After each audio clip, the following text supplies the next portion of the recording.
conveniently put together the Enterprise that was destroyed in Star Trek Generations. Just conveniently happened to have that in his back pocket just right when they needed it. Because you never know when you're going to need a ship. Yeah, it was. Suspend reality. I felt like so much of this third season was forced down my throat. I ate it up. Sure did. Because I'm a Star Trek fan. Yep. I just felt force fed so much of this and was just told to believe it. Yeah, that was really my take on it. But who was your favorite character in the whole season? My favorite character? Mm-hmm. In the third season. I don't know. Who was my favorite character? Who wasn't from the original? Who wasn't from the original? Mm-hmm. I don't know. I don't think I really had a favorite. Wasn't the captain? Oh, yes, the captain of the what was the ship? Oh, yeah. That's what it was. Yeah, we're not going to mention that. No. But the captain of the other ship was my favorite just because he was so dry and sarcastic. Yes. And he was a prick, and he admits that he's a prick, which, just kind of endears you. And unfortunately, he doesn't make it out of everything as squeaky clean as everyone else does. But yeah, he was definitely the highlight. He definitely added to the highlight of your watching. Yeah, that was pretty good. Yeah. So, but anyway, Picard seasons 1 through 3 now available on Paramount Plus. Mm-hmm. We're going to take a quick break. Come back. We're running a little bit late here for the good, the bad, and the ugly segment. We'll be right back. I don't have the music queued up, unfortunately, but we'll be right back.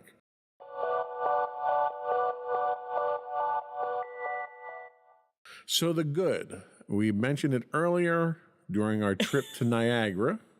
Right. Down up to Niagara Falls. Mm-hmm. The one gem that we found in what was really a sad, rundown resort town that is on its bad luck, really, was a restaurant that we found on the other side of town from the resort we stayed in called The Bakery. Yes.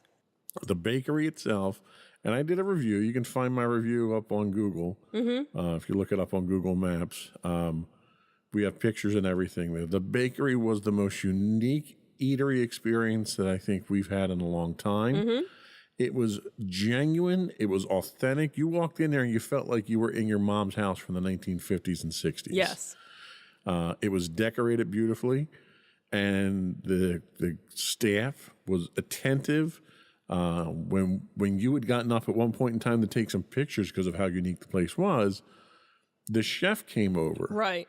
And said, "Oh, well, if you're interested in learning more about it," and he took you on a tour of the place, he and gave me a little showed you walk the through place. What was interesting, so it was originally a bakery, and the baker's house were next to each other. So that's what became this building.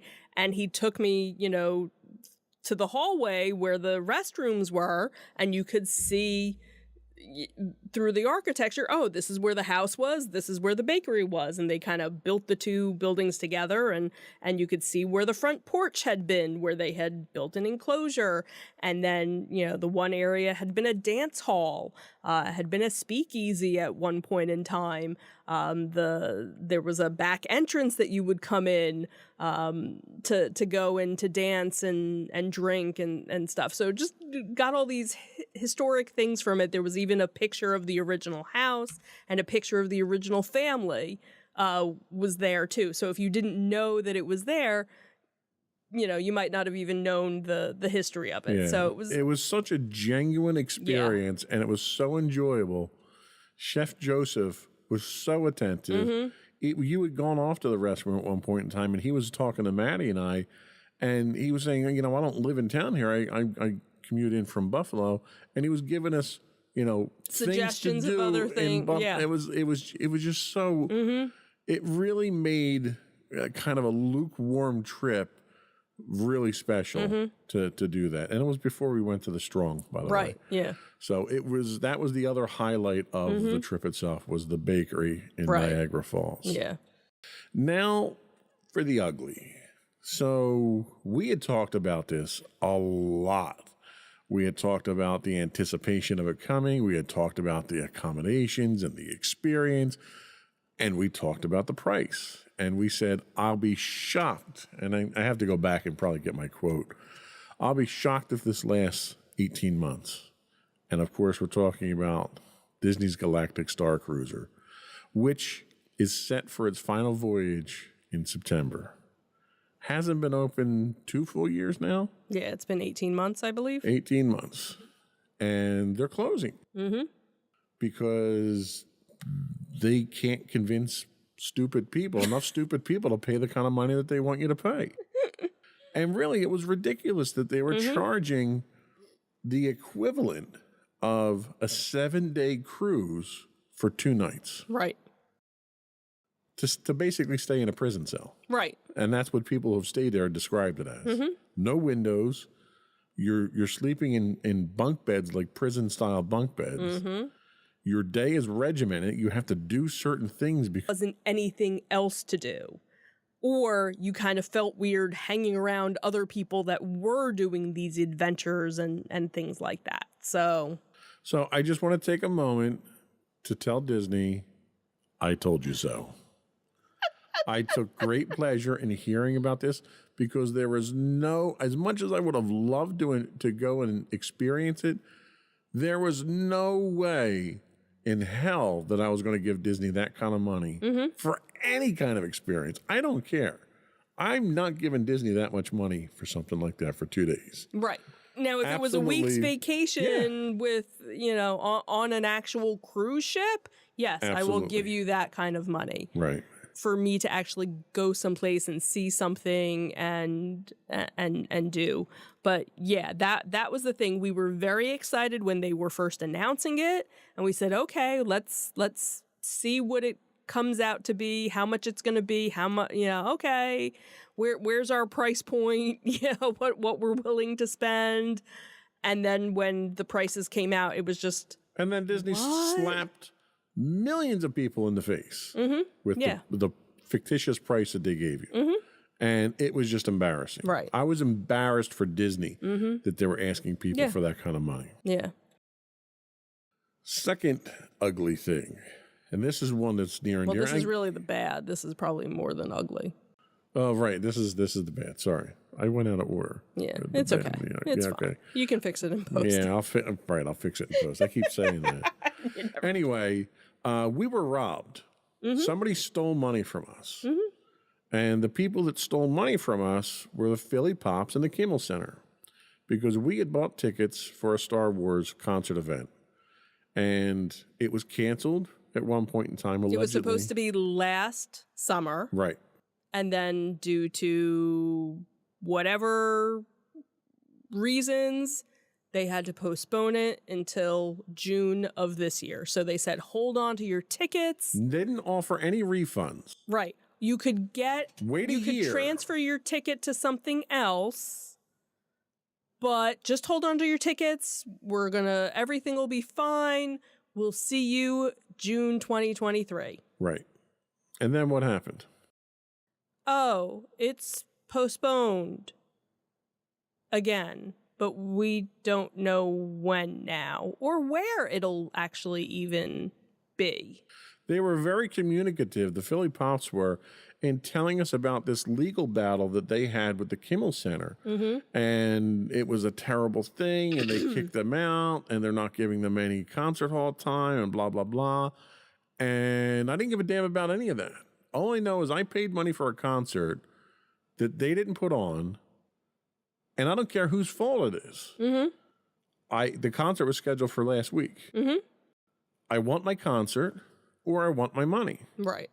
I don't want to wait. I don't want to hear it's postponed. I don't want to hear this guy did this. I don't want to hear that you're crying poor mouth. You took my money. You didn't give me a product. You stole my money. And it was the Philly Pops and it was the Kimmel Center that stole my money. And at this point in time, I'm waiting for the class action lawsuit because I know it's going to come out and I'll get $3 back from it and the lawyers will get the rest of the money. But at least based on principle, someone's going to pay something for this. And neither the Philly Pops which we've gone to a number of their shows already, nor the Kimmel Center will ever get another dime from me because they stole my money. That's my public service announcement for today. Do you feel better now? A little bit. Okay. A little bit. It's a little hot in here now, so I'm getting a little hot under the collar. I understand. So, anyway, that was the afterthoughts I had. Be careful of who you give your money to. Don't trust anybody, etc., etc. Be paranoid like me. Sure. And bitter. Be bitter, too. Be better. That's the important part. Nice. I don't forgive. I don't forget either, so I guess it doesn't really matter. Anyway, that was all we had for the show today. Before we go, I do want to once again invite folks from our listening and viewing audience. If you don't already do so, please subscribe to our podcast. You can find us on Apple Podcasts, Spotify. You're looking at me as though I have to say something. No. Okay. We're on Google, Stitcher. I would also ask you to take a few moments, give us a review. Give us a thumbs up or a star or whatever your podcast of choice uses for a rating system itself. High five. High fives work too. Fist pump. I don't know. That works. I don't know of any of them that do fist bumps, but that could be kind of awkward. Also, reach out to us. Give us your feedback. Tell us how we're doing. You can email us at comments@insightsintothings.com. You can find us on Twitter at insights_things. We do stream 5 days a week on Twitch at twitch.tv/insightsintothings. You can find us on Facebook at facebook.com/insightsintothingspodcast. On Instagram, we're at Insights Into Things. And you can go to our main website that has links to everything that we mentioned, which is www.insightsintothings.com. That's it. Another one in the books. Have a good week, everyone. Bye. Bye.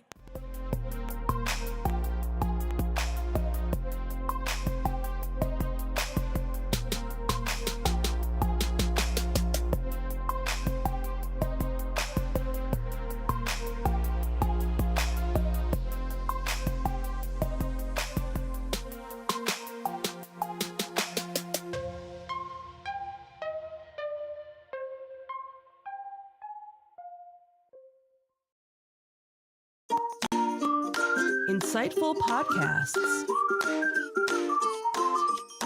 by informative hosts.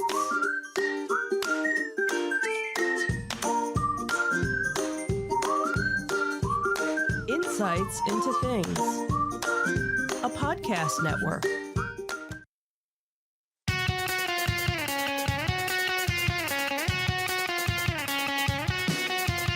Welcome to Insights into Entertainment, a podcast series taking a deeper look into entertainment and media. Your hosts, Joseph and Michelle Whalen, a husband and wife team of pop culture fanatics, are exploring all things from music and movies to television and fandom. Welcome to, that was kind of a sudden intro there, wasn't Sure it? was. Kind of cut that off a little abruptly. A little out of practice. Welcome to Insights into Entertainment. This is episode 149. Franklin, my dear, I don't give a Zolocon. I'm your host, Joseph Whalen, and my rested and relaxed co-host, Michelle. Hi, everyone. How are you doing today, dear? I'm doing well. How are you? I am frustrated because my camera 3 is not working and I had to quickly replace it. I understand. But other than the technical difficulties, I think I'm doing just Well, fine. that's good. So been kind of on a hiatus for a while here. with our Unintentional. entertainment. We just haven't had a lot to talk about. Yeah, we keep kind of trying to, I guess, revamp how we want the show to be, what we want the show to be. And we just haven't really found that right mix of what we actually want to do. We don't want to just regurgitate, the news stories. We want to add value. Right, We want to add value to the things that we talk Right. about. We want to make it so that, also you can go back to a past podcast and re-listen to it again Right. and find some entertainment value. Sure. from it. So And I think the weekly cadence got to be too much of a grind. Mm-hmm. You know, it got to the point where we were struggling to find things right. to include in the So show. it was definitely we want it to be quality, not necessarily quantity. So if it's something where it's once a month, it's once a month. If it's twice a month, it's twice a month. If it's, I think at minimum once a month. I think we can come Probably. up with enough things to talk Probably. about. Especially now that convention season's going Yeah, on. yeah. So today we're not really going to be talking about much in the way of news. We're going to be talking about a couple of things that we had attended. We will be talking in our first segment about the Disney 100 exhibition at the Franklin Institute in Philadelphia. Then the next day, actually, we went to ZoloCon. ZoloCon. It's your most favorite convention toy show to go to. So we so have you a can little say bit that. We have a little bit of footage from both of those. We'll take a look at those. And then I kind of threw something together real quick for our third segment here. I thought it would be worthwhile, since our last podcast, we talked about swapping the Bobs again and Bob Iger coming back. Thought it'd be kind of interesting to kind of see where things are and what challenges Iger might be facing right now, and just get your opinion on that and how things are going with Disney, since he's come back into the fold. But before we do that, though, I would like to invite our listening and viewing audience to subscribe to the podcast. You can get audio versions of this podcast listed as Insights into Entertainment, and you can get audio and video versions of all the network's podcasts listed as Insights into Things. You can find us pretty much anywhere you can get a podcast these days, Google, Apple, Spotify, and so forth. I would also invite you to write in, give us your feedback, tell us how we're doing, give us your suggestions on what you'd like us to talk about. You can email us at comments@insightsintothings.com.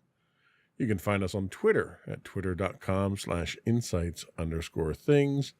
Or you can get links to all that and more on our official website at www.insightsintothings.com. Shall we get into it? Sure. Here we go.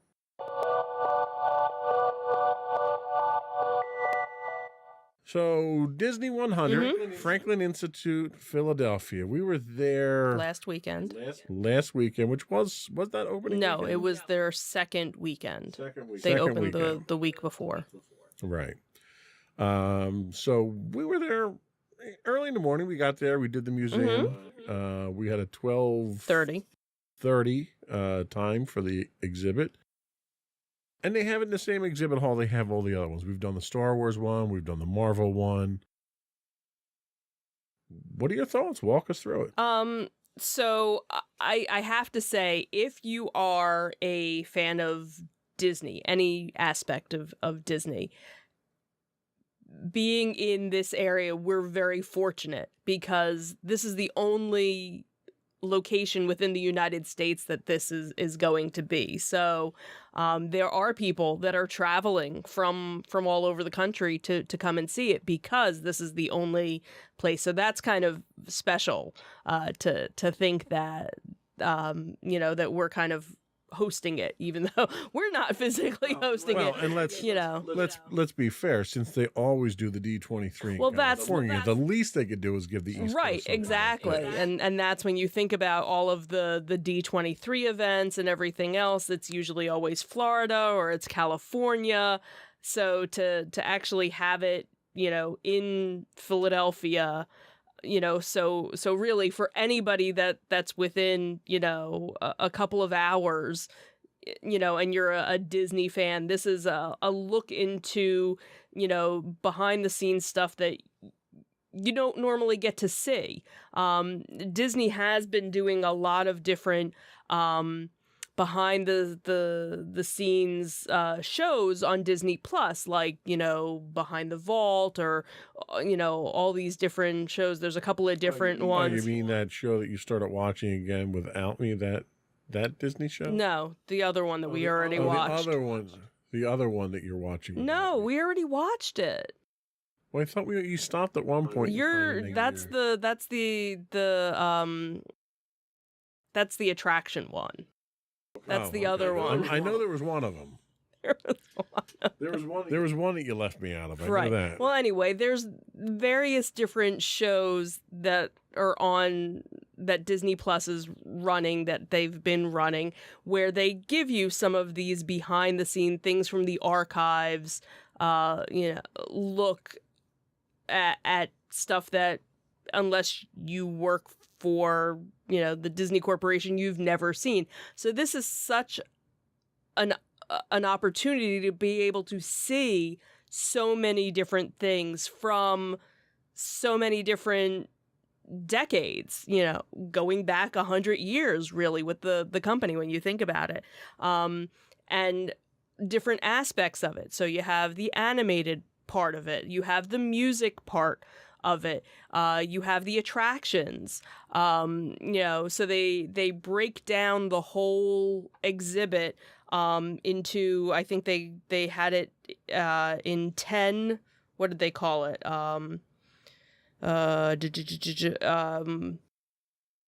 What did they call it? Why can't I think of the word? I don't know. What did they call it?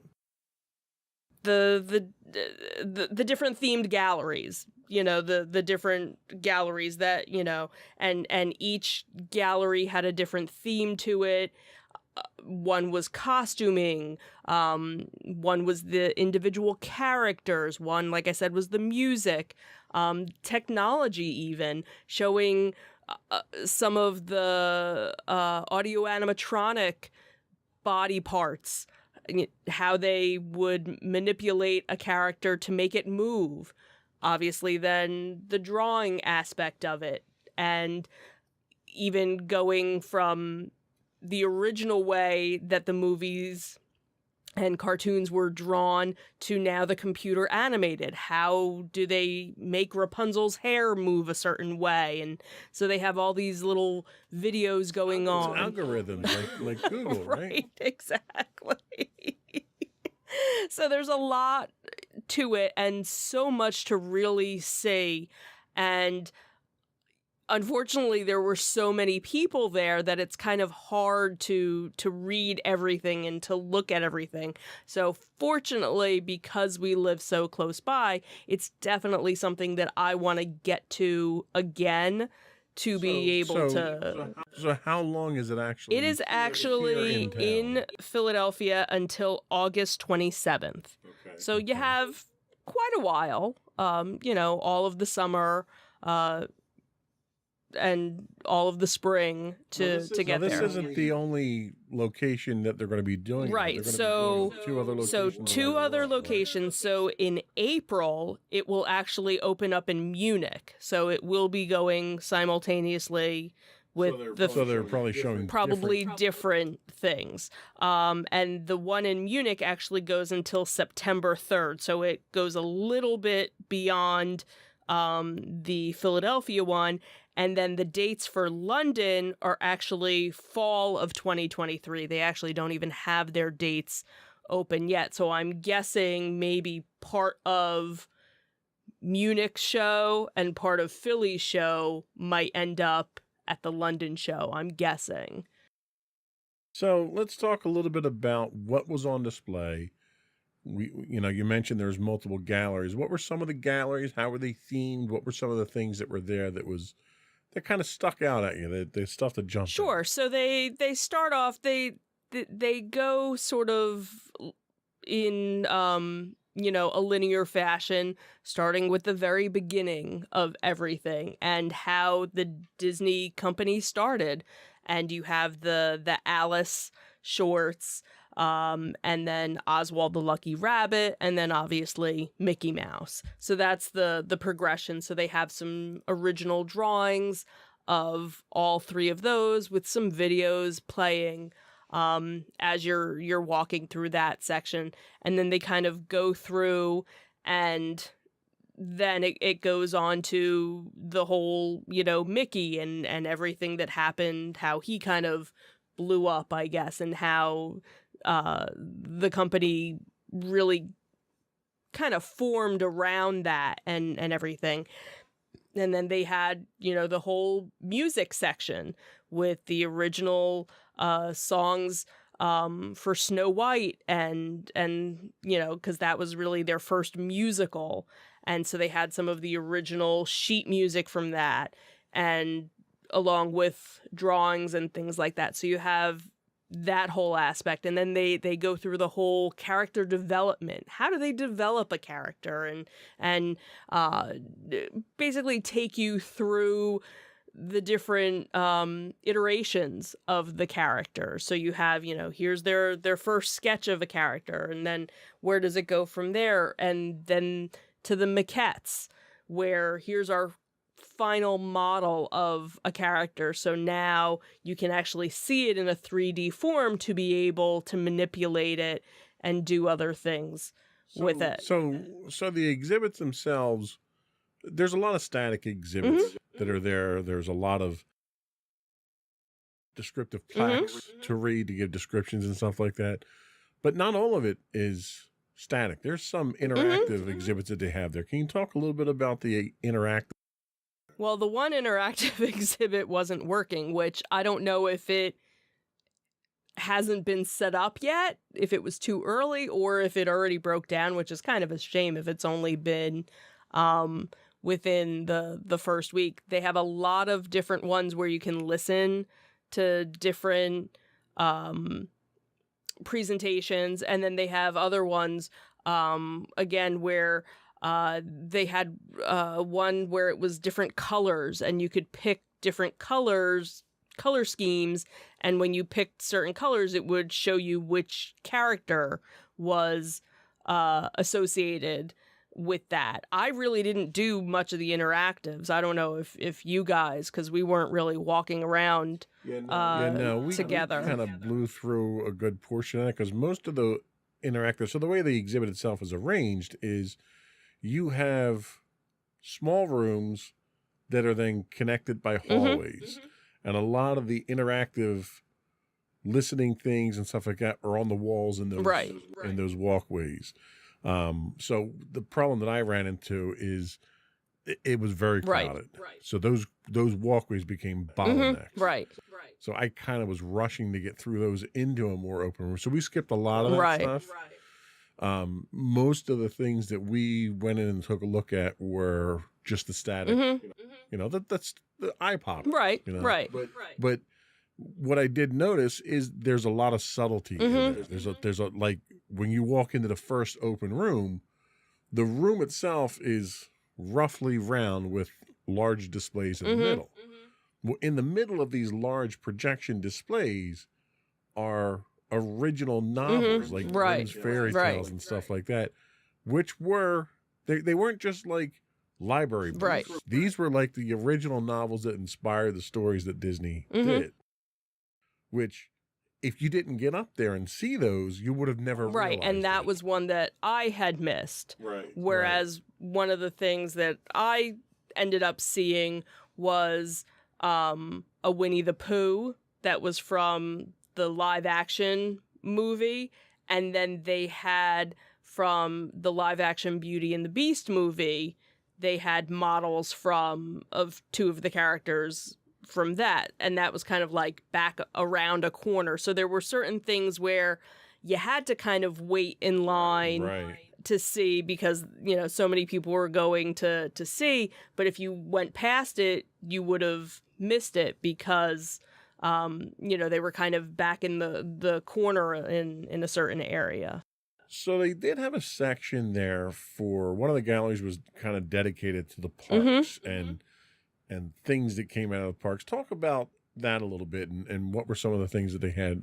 Yeah, so one of the things was they had one of the original ride vehicles from Peter Pan. So that was really cool to see. And really, that hasn't changed much over the years. If you have gone to the park, recently, it pretty much looks the same. Then one of the bobsleds from the Matterhorn was there as well. One of the other things that was really cool, I don't think you had it in your video, but I know I took a picture of it, was they had the original name tags from when the Disneyland first opened. And I guess when they had first done them, they had numbers on them, and they had the number 1, which was Walt Disney's original name tag, you know, from the park. So that was really kind of interesting. And then they had some other models. So they had one of the dolls from It's a Small World. They had one of the characters from Mr. Toad's Wild Ride, one of the little devils there. One of the other things that was kind of cool was it was a model from... all you Disney fans are gonna yell at me because I'm. Is it in the movie? I don't think it was in the movie, but it was the Inner Space ride. Oh. But the little model, it's the Doom Buggy. It's, you know, but it was blue because on that ride it was the Omna. I can't think of the ride vehicle, but it looks like it's a little Doom Buggy, except it's blue and there are people in it. Manny did catch. Yeah, that. I was like, oh look, there's my Doom. Oh, it's not the Doom Buggy, you know. But I knew what it was because I knew they used that same ride vehicle in other rides back in the day. So of everything that they had there, what was the biggest highlight for you of the entire thing? Oh, I don't know. What jumped out at you the most? I don't know. I don't know if there was any like one. What was the most impressive thing? What was the most impressive? Well, I guess the castle, but that wasn't. Okay. Yeah, that was just a model of the castle. I think, you know, Walt's name badge, you know, his name tag was probably, you know, from a sentimental, totally you know. The thing that jumped out at me the most was the model of the Nautilus. Like, it was the hero model that was 12 feet right, long. right, it was monstrous. right. That was just impressive to come around the corner and see that. Yeah, like everything was like, wow, cool. Like if they would have had something from the Haunted Mansion, that probably would have been like my. But they didn't, and that was kind of disappointing. Yeah, but that's the whole thing is I don't know if other. It's a shame because it was such a pet project of Walt's. Right. To do. Right. He was so involved in doing that. Like I would have liked to have seen more stuff with the audio animatronics. Yeah. And a little bit more of the history and the technology for that. But again, they had the different movies going on. In one of the movies, you know, one of the clips they had was a behind the scenes of the Haunted Mansion. So they did have that. Let's run the video. Sure, you sure. Kind of give us some commentary over the video and point out the things that catch your eye. Sure. So this was a cute little pre-show, I guess, when you first, you know, walked in. And it was neatly done because it was when you're there, it's a hologram. It's a multi-screen 3-dimensional hologram. Yeah. So of course, being able to see, you know, Walt Disney like that was really kind of cool. You know, kind of creepy, but kind of cool all at the same time. We believe in it all the way. We have confidence in our ability to do it right, and we work hard to do the best possible job. There's really no secret about our approach. We keep moving forward, opening up new doors, doing new things, because we're curious. And curiosity keeps leading us down new paths. We're always exploring and experimenting. Everybody ready? Then on with the show! Then move along. Right. Yeah, so this is the first section that you kind of walk through, and it shows, you know, Oswald. Then this was an area where they had concepts of the different parks, different lands, and of course the Haunted Mansion right there. This was that book section that you were talking about. So this was talking about where they got the inspiration for their different movies and shorts and things like that.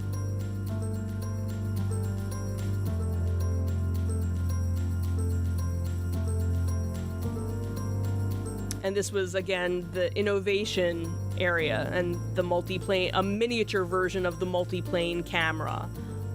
Talking about, again, that the first animated musical and that was the neat that original. They had the original scores there. For Yeah. And the original, record album. Yeah, like this is where you kind of start, you feel the history here. Yeah. And then they had various different costumes from some of their live action. So this was from the Cruella movie. So that's one of the interactive ones where you can listen to the... Right, so they kind of had like a little history of Cruella. What's this? I don't know, some science fiction. Some science fiction-y thing, and some dice from a guy that wants to be a pilot, and oh look, it's chicken. No, it's pork. Well, that's dinner. And of course BB-8, and these were screen-used props that were here. Right. So some, they had a nice little Star Wars section, so it was kind of cool, obviously. It was little though. Yeah, it was kind of surprising that it was as small as it was. Here's those books again. Those books again. Yeah, and there were different interactive things with that each of them had screens on there. And then this was the music section, talking about how influential music, and how much a part of it music is. There's that creepy doll. There's that creepy doll. It's a small world. And this is neat because it actually lights up, like there's a shot of the actual ride there, yeah. And they lit up. Ironically enough, the devil not nearly as creepy as the other one was. Yeah, definitely not as creepy as that. And he's from, Mr. Toad's Wild Ride. And then this was interesting, so... in a creepy way. In a creepy way. I have a story about the doll that we can talk about after the video. And then they had, a little bit of a Marvel section, so that was kind of nice to when the be movie included. franchise makes as much as it does, you have to put something in from that. And then, of course, when you get to the end, there's a gift shop. There is a gift shop. So, they're very Disney of them. Surprisingly poorly stocked gift shop, though. Yeah. Not as many exclusive things as I would have expected. This was neat actually seeing things from the musicals, too. Yes, they did a whole, so along with the musical, they also had the Broadway aspect of it. And then here's that the Nautilus. The Nautilus. Like, it's literally 12 feet, 15 feet. Yeah. It's monstrous. And here's a creepy Olaf to go along with the other creepy characters we saw. Because, again, this was part of the Broadway show and how they developed it and made the character. And then this was, this really cool Cinderella's castle. It was kind of towards the end of it with, the fireworks. Not so loud fireworks. Not so loud fireworks. And you never get to watch fireworks when we're at the parks. I very rarely do. So this was I never get to see them from the right angle. I'm usually seeing them from the backside of something because our daughter is not a fan of loud sounds. But now with, AirPods, she could. Right. And maybe I'll actually get to see fireworks the next time we go. So what was interesting about that Mickey doll was, again, one of the specials that's on Disney Plus where they kind of do a behind the scenes thing. And this is from one that was from a couple of years ago, so it's not new, but if you go on Disney Plus, you'll find it. They talk about that Mickey doll because when his shorts, became available, there was this woman who knitted, who sewed this doll and had sent it to Walt, And he loved it so much that he kind of hired her to make them, but she couldn't make them fast enough, so she actually sold the pattern to McCall's, so that's what that doll represented there, where you could go and buy the pattern to make your own Mickey Mouse doll. So that was kind of, an interesting, side note of seeing that and then seeing it on the television show too. So to wrap it all up, what are your final thoughts on the Disney 100 exhibition at the Franklin Institute? If you're a fan, you have to go. You can't miss this opportunity, especially if you're somewhere within, the East Coast, or if, you're out in the West Coast and you want to fly out to Pennsylvania, to Philadelphia and make a weekend trip of it. There's obviously enough stuff to do in the area. We're pretty historic in the Philadelphia area. We've had a couple of things happen here, so you could definitely make a week, a long weekend trip. What's nice is that if it's something where you don't want to do the rest of the museum, because if you if you go during the day with the exhibit, you get the rest of the Franklin Institute included in it. But if it's something where you don't want to do that, they do evening hours Thursday through Saturday from 5 to 8 p.m. So it's a little bit less because you're just doing the exhibit. But if you want to have, a full day, then obviously you can do the museum as well as the exhibit. And again, up until August 27th in Philadelphia. Then, unless you're in Munich, then that one starts in April. And then this fall, it'll be in London. All right. And, like you said, we're going to probably go back again in the evening just for the exhibit. Right. Hopefully it won't be as crowded, but fortunately we have plenty of time to do it. Absolutely. All right. Well, we're going to take a quick break. And when we come back, we're going to talk about ZoloCon. We'll be right back.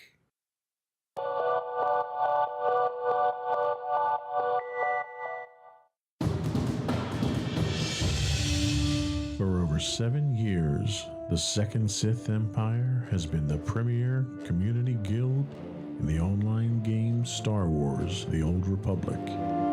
With hundreds of friendly and helpful active members, a weekly schedule of nightly events, annual guild meet and greets, and an active community both on the web and on Discord. The Second Sith Empire is more than your typical gaming group. We're family. Join us on the Starforge server for nightly events such as operations, flashpoints, world boss hunts, Star Wars trivia, guild lottery, and much more. Visit us on the web today at www.thesecondsithempire.com.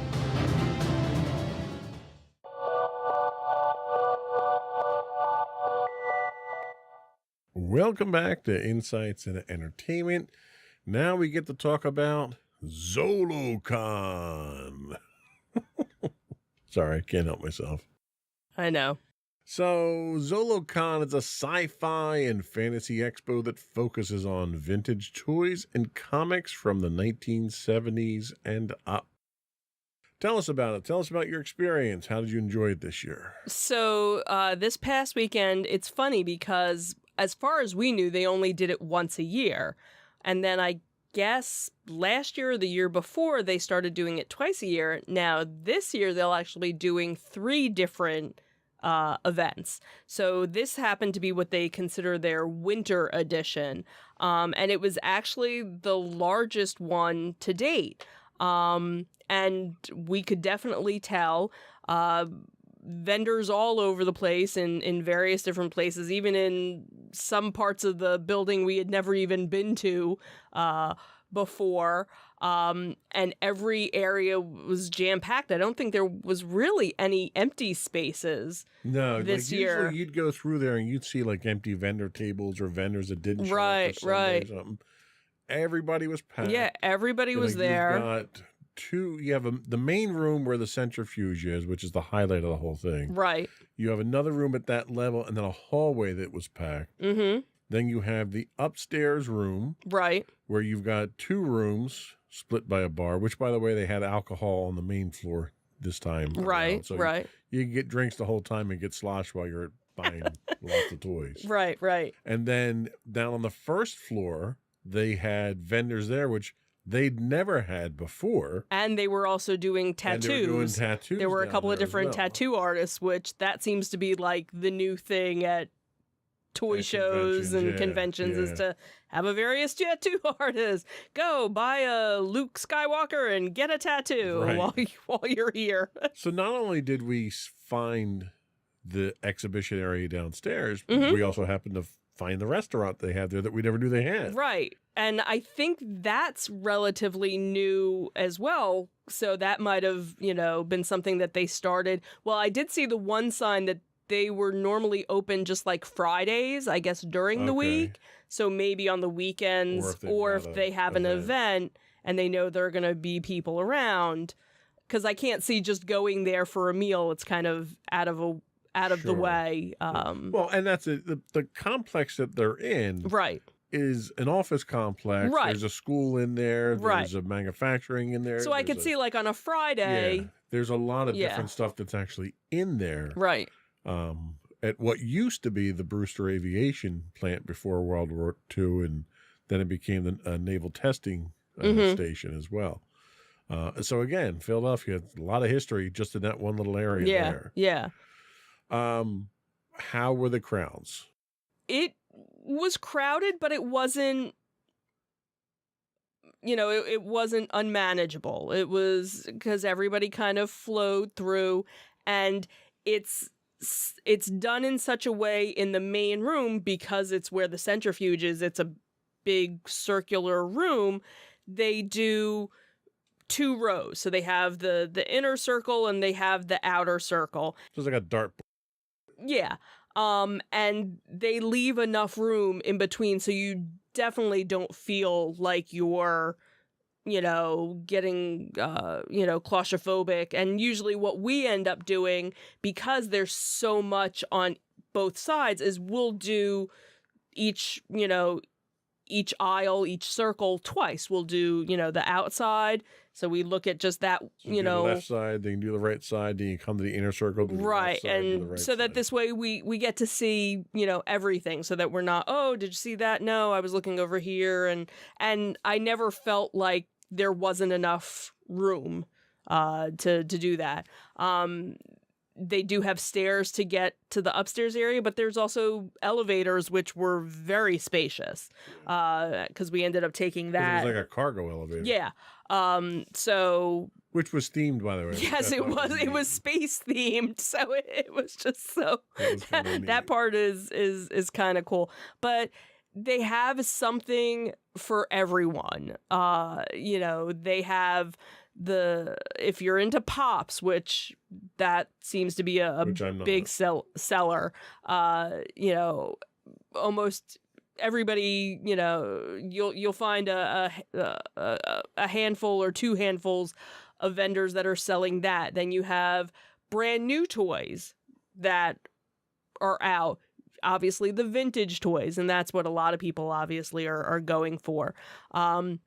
There was the one vendor, I think this was the first time we saw who does pins. Yes. Beautiful pins. So between Maddie and myself, we bought a bunch of different pins. Well, and even the pendant guy that I had bought the one Yeah, I was thing gonna at, say the which I don't pendant. want to talk about because he hasn't gotten his Right, he presents yet, hasn't but- gotten his stuff yet. But the pendant guy that's there who hand makes his own pendants. Right, And it was neat because he's there interacting with it. He's not just selling his stuff. right. He's soliciting input for what you'd like to see him make Right, in like his next show. what would you like me to make? So that's what's always so cool about these events is it's that unique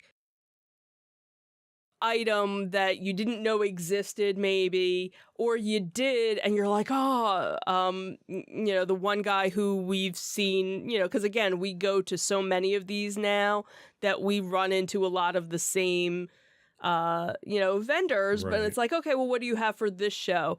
And the one guy, he sells Lego minifigures, and he makes the Lego figures. This time around, I didn't buy a Lego figure from him. He was selling purses and wallets, and he had a Haunted Mansion purse, and I was like, all right, take my money. Yeah. So Yeah. again, something you never know what you're gonna find when you go. And like you said, part of the whole ZoloCon experience is the venue itself. Just knowing the history of that building and what happened there. And that was what was kind of cool too this time around, was because we were going to these other areas of the building, there were more pictures and plaques and different historical things about what had happened at that building in the past. So that's The one really kind of thing cool. that I had noticed was, while it was vendor heavy, it was kind of light on artists this time around. There wasn't many. Like last time, there was probably 3 or 4 times as many artists Yeah. on that inner ring there. Didn't get as many artists this time. So I don't know if it's really it's not a comic book show, Right. even though there are guys that are selling comics. Right. So you don't get a lot of artists. They had the one author there who Maddie had bought her book last time. that Oh, were okay. there. But not really a lot in the way of artwork, Right. which I don't have enough room on my walls right now as it Mhm. is, but Right. kind of noticed that was one of the big changes. They also changed the refreshment area up here Mm-hmm. this time, because they put the alcohol down where the refreshments were, so you didn't have the seating area there. So Right. for someone like me, who I can't stay on my feet that long, it was kind of difficult trying to find little nooks and so forth here. And in fact, when we left, I had to send you guys back up for Right. the last piece I wanted, because I couldn't do all the walking. Right. Right. So happy with what you got? Did you get anything that was good? Yeah, like I said, Maddie and I got a couple of pins.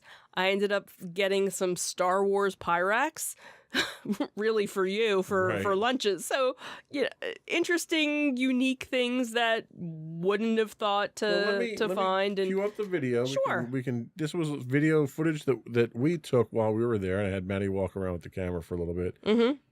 Just to see what some of the things were that they had.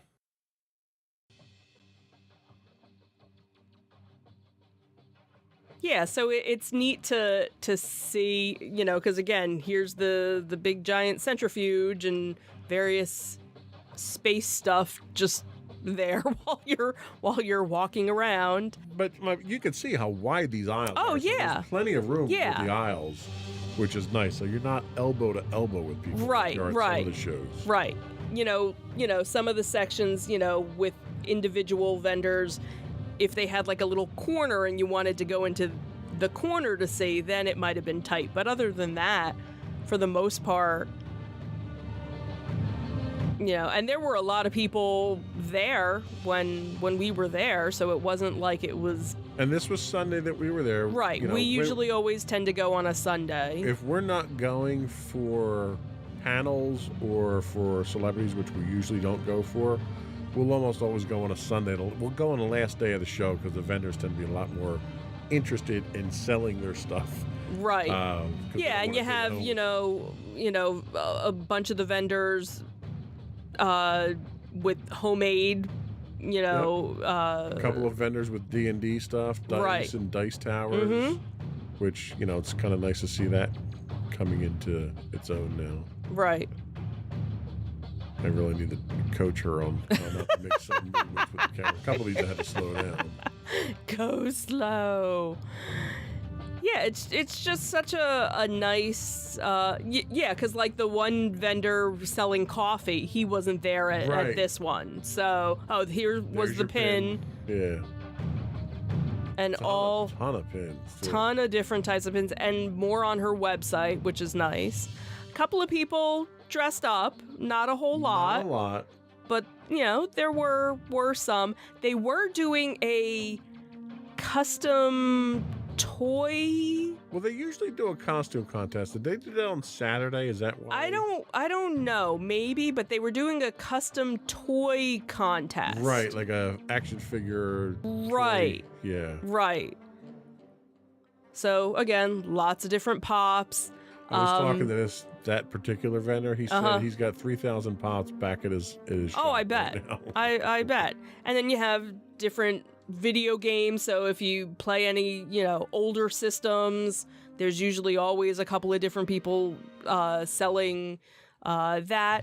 Sometimes you get a t-shirt person selling things. The one t-shirt guy who does t-shirt artwork and pins, he happened to be there, so I picked up a t-shirt from him. Maddie picked up another pin of his because I follow him on Facebook, so I knew he had an Owl House, which is one of the shows that she and I watch on Disney Plus. So he had a pin that had come out a couple of months ago. So we knew he was going to be there, so we definitely made a beeline to go and get something from him. Well, so. And the thing that's really nice is that when you have that many vendors there, you don't get a lot of duplicate vendors. You get a lot of variety, a lot of different things to choose from. And the vendors, like the interaction with the vendors, I think since COVID, really, I've noticed, has been very positive. They're very outgoing. They're very engaging now. Because everybody misses being around people and talking to people and doing this. And when I struck up a conversation with one of the vendors, I was there for 15 minutes just talking about, how the shows have been going and how business has been and, different types of customers. And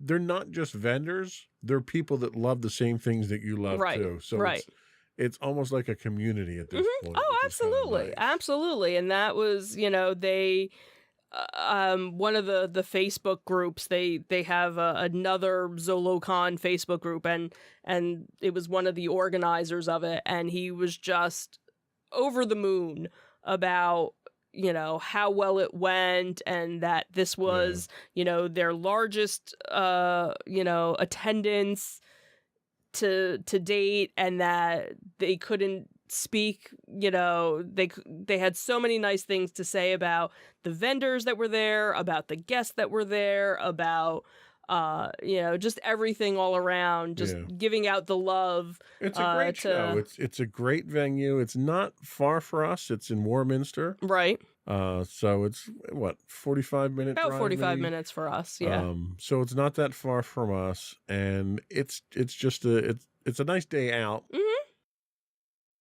And it's kind of nice to go out there and buy stuff that you can't buy anywhere else. Right, exactly. And that's what's always, and I think for us now, we've kind of, we've gotten to the point where we just have way too much stuff. You've seen our collection and it's still, since we did that video, a year ago now, there's been more stuff. And that was only a small sampling. That wasn't even all of it. Where we've kind of come to the conclusion we don't need to buy anything more. So for us to go to a show, it's really to see, it's the experience. It's the experience of it, or to find that unique... I'm going to find stuff for other people now. Like I managed to get 2 really cool things for Sam this time. Right.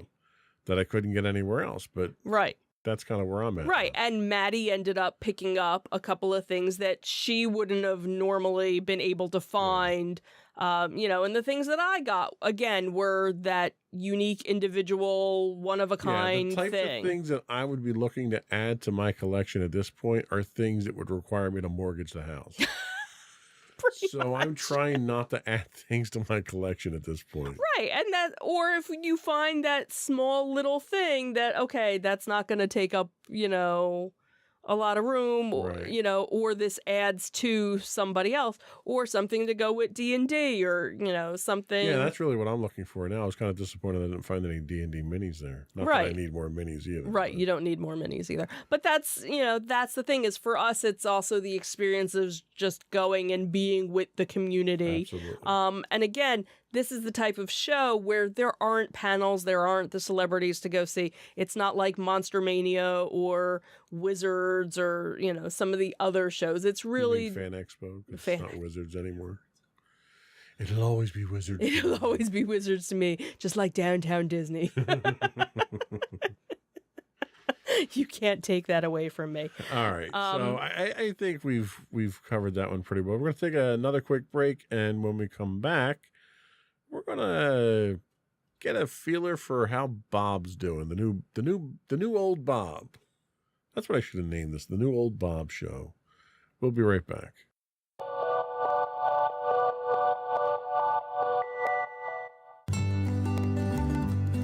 Insights into Teens, a podcast series exploring the issues and challenges of today's youth. Talking to real teens about real teen problems. Explore issues from braces to puberty, social anxiety to financial responsibility. Each week, we talk about the topics concerning today's youth. We look at how the issues affect teens, how to cope with these issues, and how parents, friends, and loved ones can help teens handle these challenges.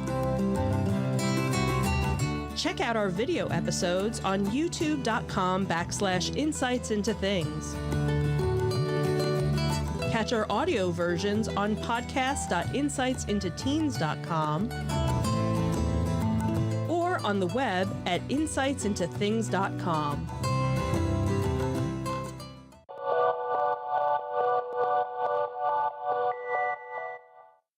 So Bob is back at Disney. Not that Bob, the other Bob. Right. So The original Bob. We've swapped Bob's back to the old Bob. And, you know, he's facing some challenges. He's only supposed to be there for 2 years. Kind of a short time to turn things around.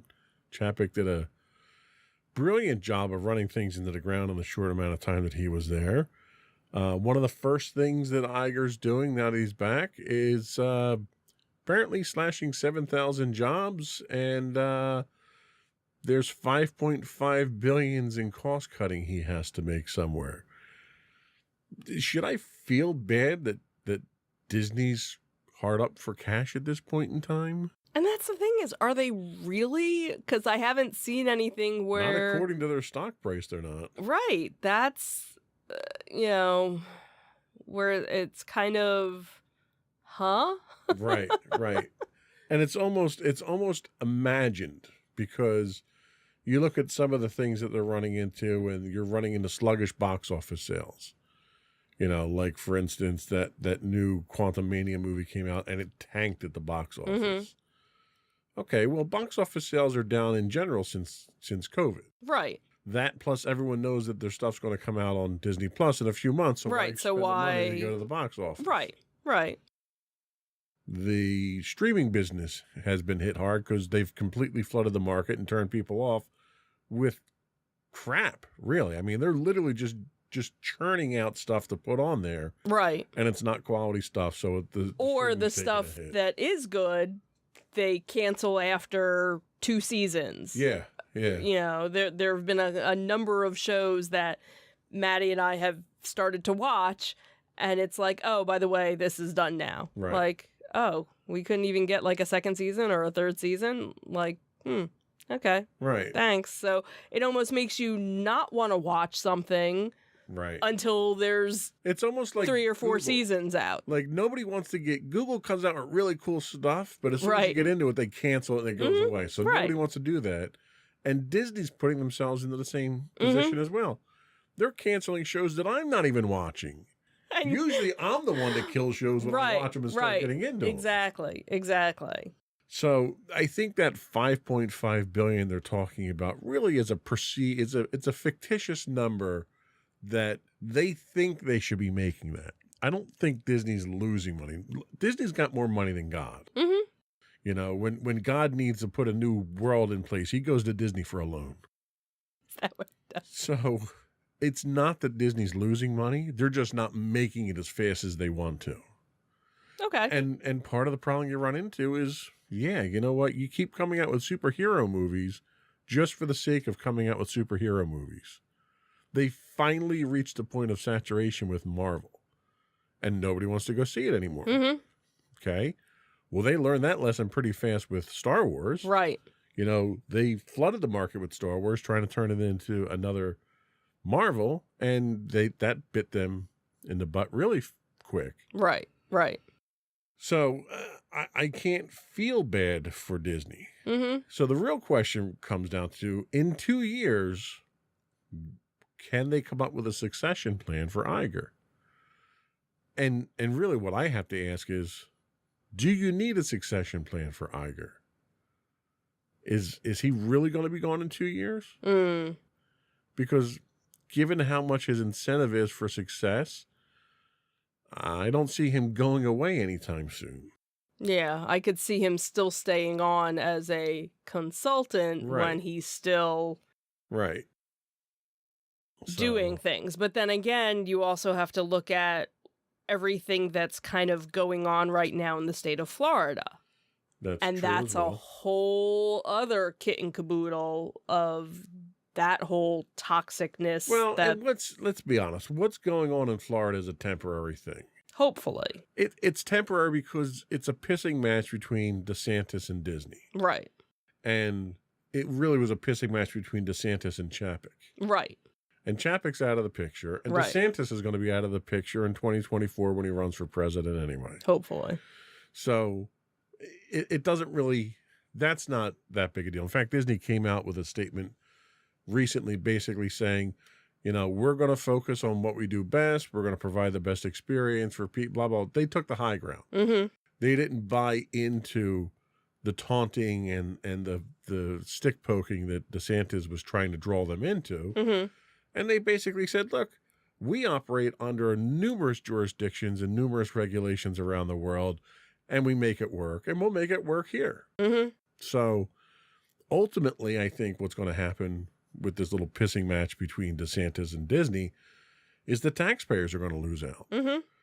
You know, they skirted around the idea of having to take on all that debt for Reedy Creek by just restructuring the zone itself, and now DeSantis has his hand-picked group of Right. He board picked all of members in his there. board members and everything. Well, the fact of the matter is, Disney's been supplementing Reedy Creek since it was created. Mm-hmm. Disney's not going to do that anymore. Right. So Reedy Creek, or whatever the Central Florida Tourism District, or whatever they call it now because they had to rename it, they're not going to have the same budget they had before, but they still have the same requirements. And it's ultimately the people of Florida that are going to have to pay for that. Mm-hmm.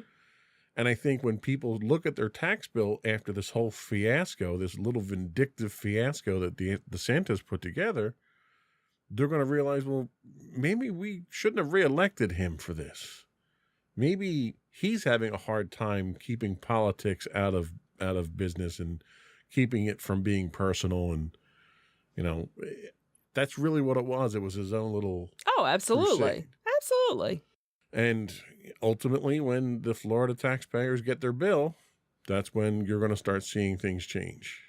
And I think what's going to happen is, by the time he goes to run for president, those tax bills are going to be in.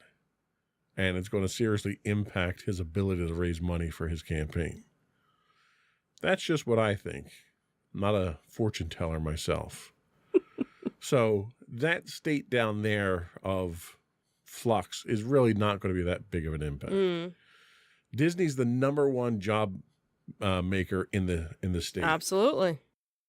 Do you really want to piss him off and have him leave the state? And that's the thing, because there are a lot of people who, don't forget, there were a lot of people from California where they, the Disney company was transferring a lot of jobs from California down to Florida. And now there are a lot of people that are like, I don't know if I want to go down here in this hostile, environment right now, the way that things are. So now there's, some various talk going back and forth of, well, maybe we should wait 2 years before, making this change, that maybe California is the better idea. And of course there's, all the different people saying that, gee, I wonder what Florida would be like if Disney decided, you know what, we're going to just up and move Walt Disney World to a different part of the country. Right. And see how quick, I mean, you're going to, it's Disney is such a huge part of the economy down there that all they have to do is move one division that they have down there. And you're talking thousands of jobs that move out of the state. Yeah. Yeah. And it's the response. It's a direct response to DeSantis. He can't afford that bad press. No. And the only reason he's doing the things he's doing now, and the other stunts that he's doing, it's not just Disney centric. The whole stunt with the flying migrants up to Democrat cities, and his whole stance. I love the fact that he's got this major stance against border security. Somebody really needs to tell the man he doesn't have a border with another country with his state. He doesn't. So you don't have border security. Right.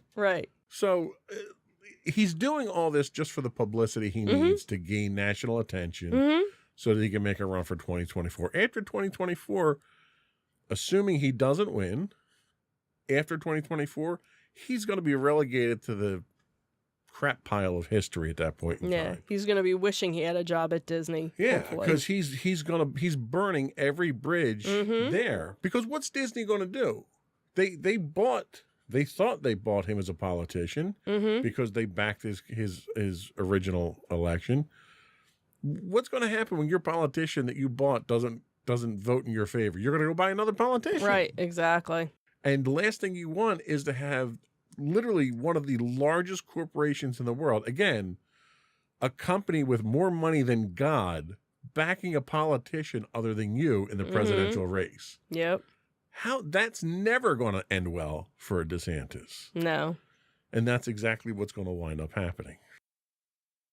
Here's to hoping. Plus all those voters that they have down there. Oh, all absolutely. those taxpayers that they have down there that are getting screwed by DeSantis. Does he think they're going to vote for him for president?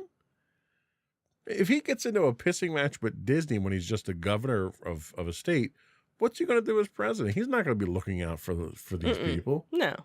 So he's burning his own bridges. So by 2024, between him and Trump tearing the Republican Party to the ground and literally just burning it to the ground, he's not going to have anything after 2024. So I'm not worried about any of that stuff. Okay. But, Iger's staying out of that now. It was Right. funny how he was commenting on it when Chapek was steering the ship in the wrong direction. Right. To try and get him. Right. Chapek already had the company in the ditch, and he was over there kind of poking a stick in his cage about it. Right. Now that he's back in charge, he's not saying anything about it. He's tight-lipped about the whole thing. Which is the way it needs to be. Exactly. So the one thing I did see is that they're doing away with the parking charge. Right. We did see that was, one of the things that did go away. And that helps me to justify going down. Yeah, absolutely. And that's really been one of the only things I've seen kind of come back. I know they were talking about the reservation system, that they were still leaving that in place, but they were opening it up for more people. The park hopping, changing the time on that to make it more accessible. I think they were starting to do some of the annual passes. Right. They were doing the extra magic hours in the morning. They were expanding out to other resorts. Right. So the problem is Chapek dug a huge hole. Right. He's got to claw his way out of before he wins people like me back. Yeah. And I wasn't a big fan of Iger's to begin with. Right. So he's got his work cut out for him. Right. I would want to be in his position And I don't think he's going to be able to fix all of the stuff in 2 years. No, I think a lot of it's going to take time because it's one of those things. They were so quick to make the changes in the first place, and then of course you had the pandemic that kind of escalated it. Kind of breathed down, was So- breathing down everyone's neck about it. Right. So like now you have, they're starting to do dining options again. Like not the traditional dining plan that they had before, but something. And they got to get rid of the Genie Plus. Oh my God. They're not though. That's the problem. Genie Plus isn't going They'll anywhere. They're never- modifying it They'll again. never win me back Right. with Genie Plus. I'm sorry. Yeah. It was a waste of money. It was a terrible experience. Mm-hmm. I walked out of Disney for the first time in, 18 years that we've been going? 15 years that we've been going? Walked out of the first time and felt like I didn't get my money's worth out of it. Mm-hmm. And when you're paying Disney money, Right. you damn well better feel like you're getting your money's worth out of it. No, I agree. I was very disappointed with it as well,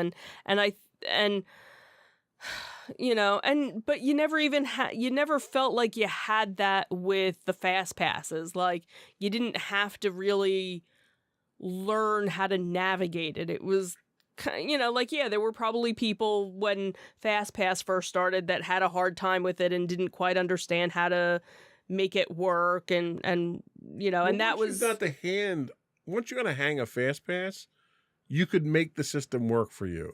right. There's no way the Genie Plus works for anybody. I don't know. That's the thing is I think we probably needed to do a little bit more research. But that's it's the a other broken system, though. but that's my whole point is that I shouldn't have to take a college course in how to use Genie Plus before I go on a vacation. That's where And the thing is, they build it as being anybody can use it. It's super convenient. You do everything through the app. Everything's wonderful. right. Well, one, I'm paying for it. Two, it has built-in restrictions that doesn't even come close to comparing with FastPass the way it Right. was. Right. Three, the app was terrible. Right. It was confusing. It didn't always work. Oh, and you got to kill your phone battery just so you Right. can get around the park. Right. Exactly. Terrible idea. Right. The idea is I'm on a vacation. I shouldn't have to be constantly on Right. my phone. Like when they had FastPass Plus, when they had the FastPass system, as long as you knew what time your FastPass was for, It was simple. It you was didn't easy. need to be on your phone. I could do all that on my phone, or I could go to a kiosk, or I Right. could go to a park cast member in the park. Right. I got options. Right. And that was free. Right. I'm paying for a system that they've deliberately handicapped now. Right. So as long as that's in place, they're not going to get me back. Mhm. It's just that simple. No, I agree. So sorry, Bob, but it's an uphill battle. I wouldn't want his job. Yeah. I wouldn't even want his salary for his job, to be honest with you. It's gonna take a while. It's not something that's gonna. But that's the thing. He doesn't have a watch. He doesn't have a while. Yes, I know. Well, So and unless maybe he's making revolutionary changes, they're breathing down his neck about $5.5 billion that they didn't lose, that they want back because they're not making money Right. fast enough. That's what they're concerned about. and that's the thing is where is it that you're cutting these jobs? Is it from certain divisions? Is it Well, a 'cause little they bit? didn't ramp back up from the cuts from COVID. Right, and that was going to be my next thing is I know that there are still cast members from the parks that never got called back because they just never opened up that section of the park or where they had worked before. So Yeah. that's okay. How many are these new cuts? Now what are you going to cut? What are you closing? Or is it Yeah. that's the whole thing. What service am I losing now when I Right. go down? But I'm Because paying you're for not going to cut the price. right. You're going to raise the price and cut because the you need to service make again. them right because you need to make the money now. So I'll wait for the dust to settle and figure out who his successor is and how bad they are Yeah, I guess before we'll I have go to back see. down. Anyway. Okay, we haven't had a chance to bash Disney in a while. It was good to See, do you feel better now? I do. I feel like there's a weight lifted off of me now. This was such a great de-stressor for me. I'm So that's all we had today. Before we do go, I want to once again invite our listening and viewing audience to subscribe to the podcast. Audio versions of this podcast can be found listed as Insights into Entertainment. You can get audio and video of all of our podcasts listed as Insights into Things. We're available on Apple Podcasts, Spotify, Google, Stitcher, etc. I would also invite you to write to us. You can email us at comments@insightsintothings.com. You can find us on Twitter at twitter.com/insights_things. We do stream 5 days a week on Twitch at twitch.tv/insightsintothings. You can find us on Facebook at facebook.com/insightsintothingspodcast. You can find us streaming 6 days a week on YouTube, as well as all of our videos on YouTube at youtube.com/insightsintothings. You can find us on Instagram at instagram.com/insightsintothings. Or you can find all that and more on our official website at insightsintothings.com. That's it. Another one in the books. Have a good week, everyone. Bye. Bye.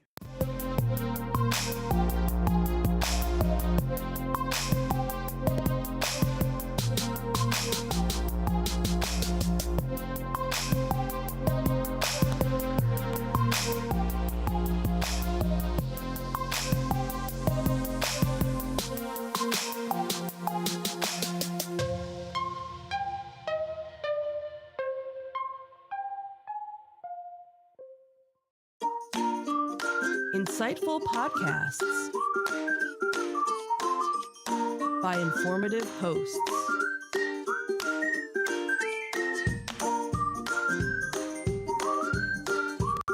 Insights into Things, a podcast network.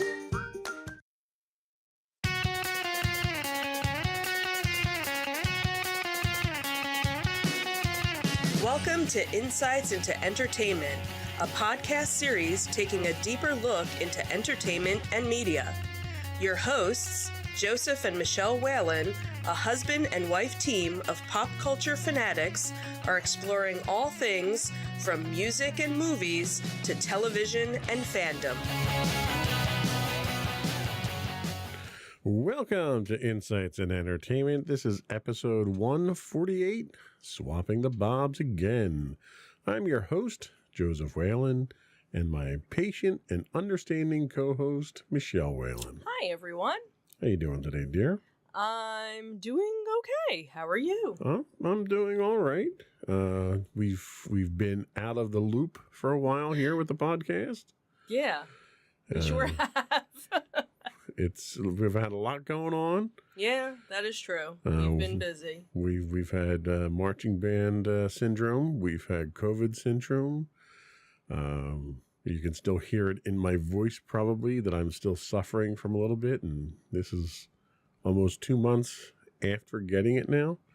Yeah, we're almost 2 months. Almost 2 months now, so I'm still reeling from its effects.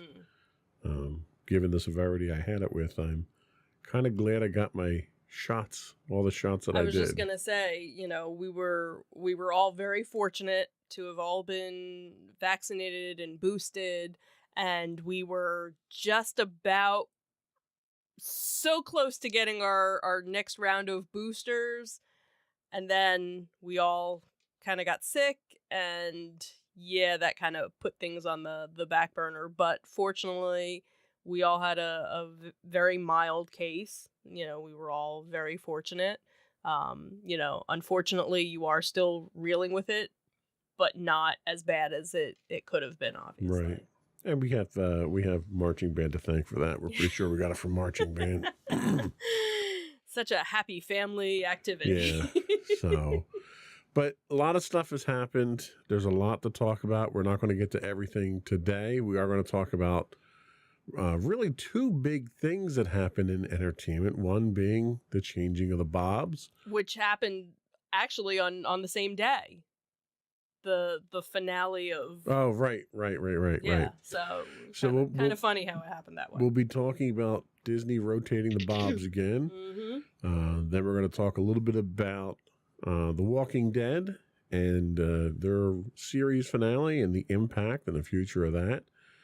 And then we had a couple of events. One we just attended this weekend that I did not grab any of the pictures from you to put up for. So, Theater of the Mind for our viewing audience this time around. We'll describe everything in detail for you.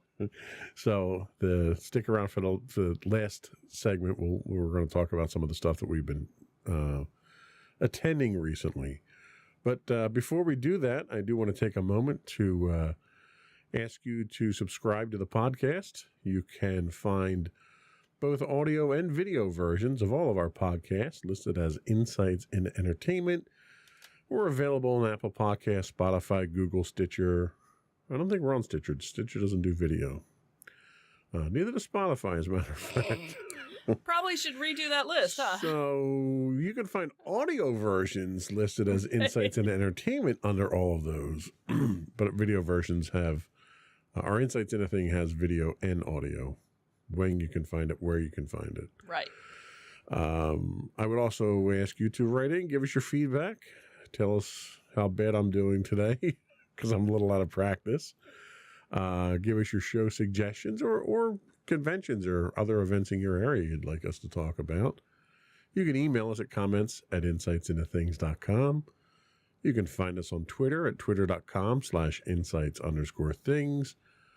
Or we're on Facebook at facebook.com/insightsintothingspodcast. Or you can find all those links and more on our official website at insightsintothings.com.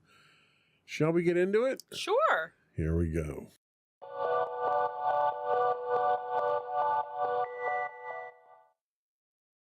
So, the changing of the Bobs. This was some very interesting news that I know a lot of fans of Disney were hoping for some big change to happen, and last month it happened. So Bob Iger was probably one of the most successful CEOs in history of the Walt Disney Company, and now it seems that he's returning back to run the media empire.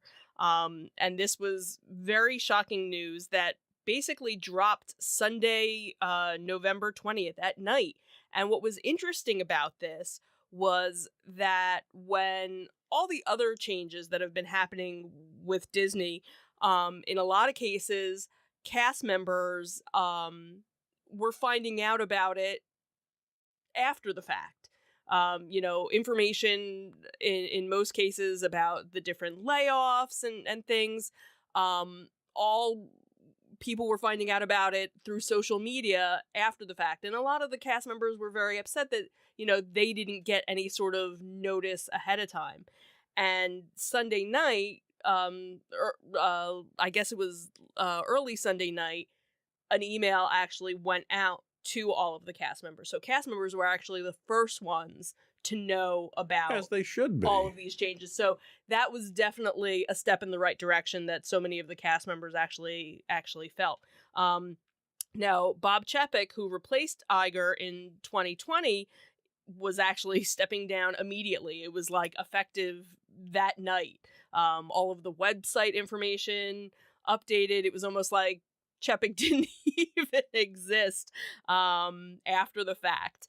It was Susan Arnold, who was the chairman of the board, had said in a statement that night, we thank Bob Chapek for his service to Disney over his long career, including navigating the company through the unexpected challenges of the pandemic.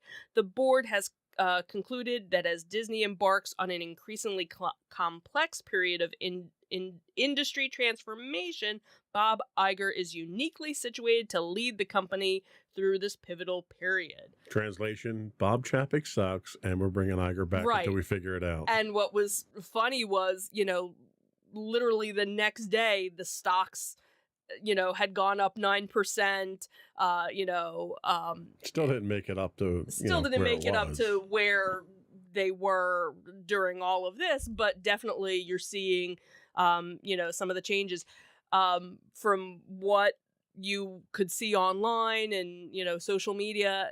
Cast members were elated by it. There wasn't anybody who wasn't elated. You know what? by There were Even very Chapek got a golden well, parachute yeah, he got to a walk golden away. parachute. But that's the thing, is that so many people were, because I think one of the other things that was kind of looming was there was another layoff that was Right. going to be looming, and now, as far as I know, none of that is in place. Now, granted, how long is it going to take for certain changes to go into effect? That's what will be interesting to see, and how many things that Chepik started are going to be undone.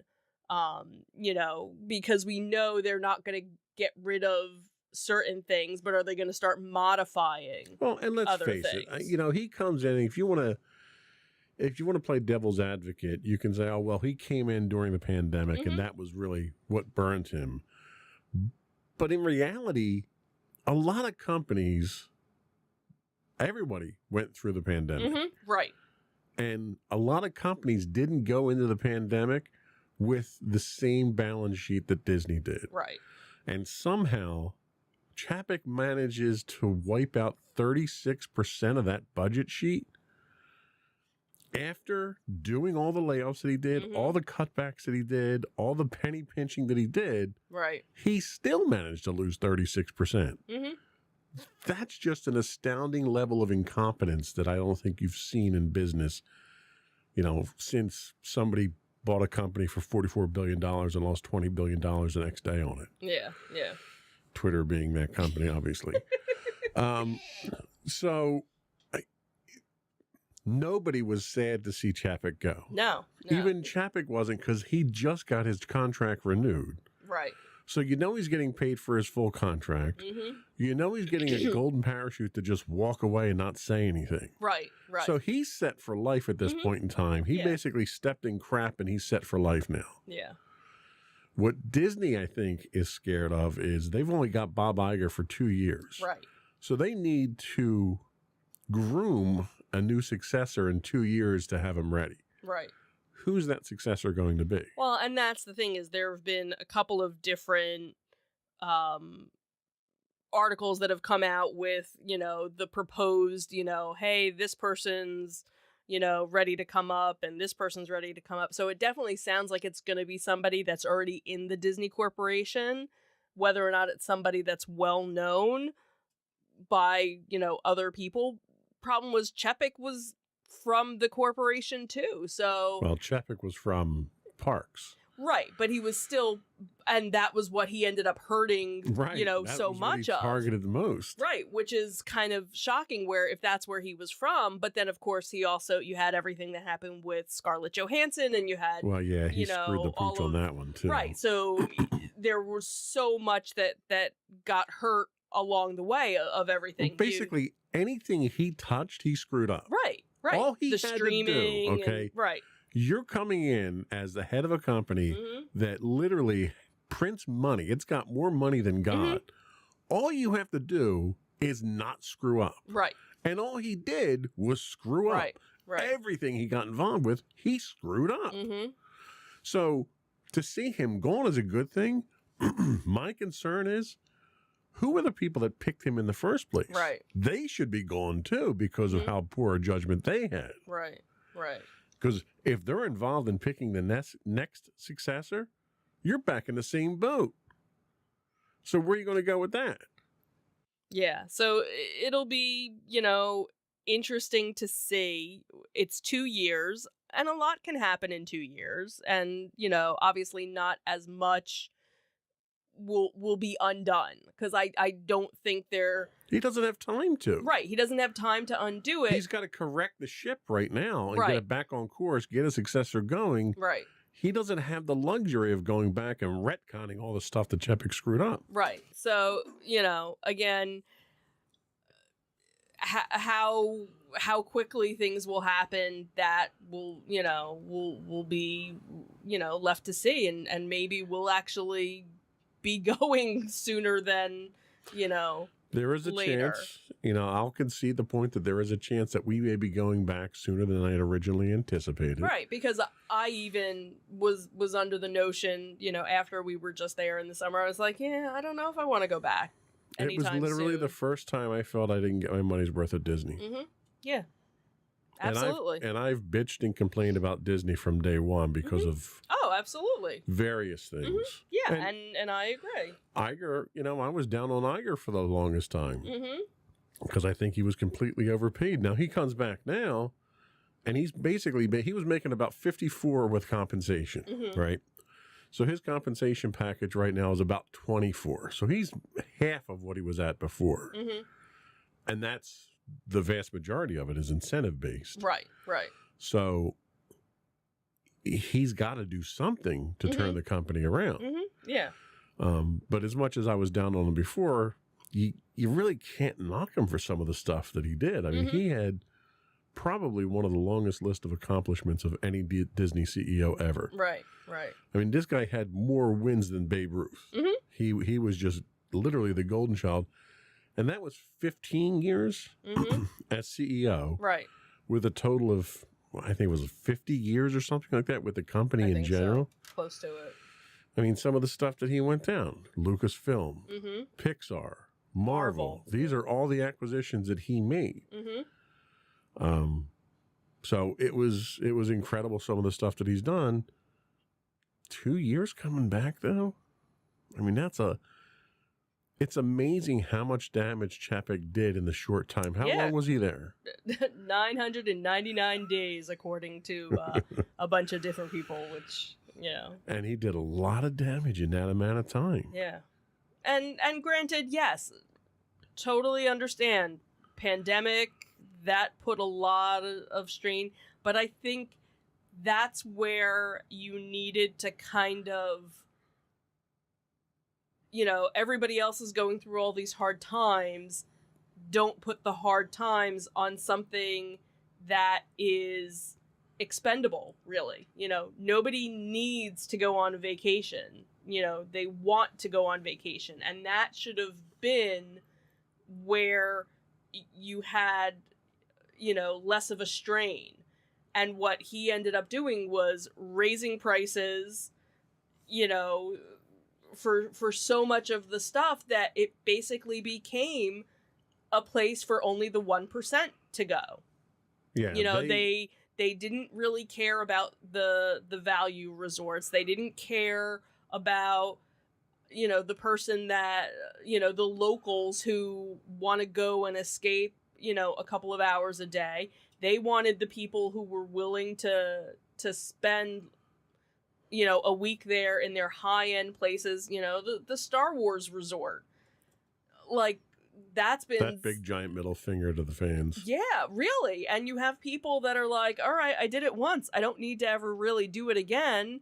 Oh, Well, and at I those, also... at those prices, you and I can't. spent $6,000 for it. Like, that's insane for when I could go on a week's cruise for that amount of money. Why would I want to spend 2 days in an all immersive? Ooh, where now, they have so much opening where it's like, all right, well, now it's this whole immersive thing. But if nobody else is there, who's there? Who are you going to immerse with? Right. Who are you going to play along with? Well, and that was one of the problems that they had with the shift in philosophy. Right. And that shift in philosophy left people like us and a lot of other people who we've gone down 3 times in 1 year. Right. Whenever you've conned me into buying season passes. And, whoa, if you go 3 times, we get our money's worth. I get my money's worth by not buying the season passes in the first place. But for people like us, it wasn't practical for us to go down. Right. And they continued raising prices 3 times.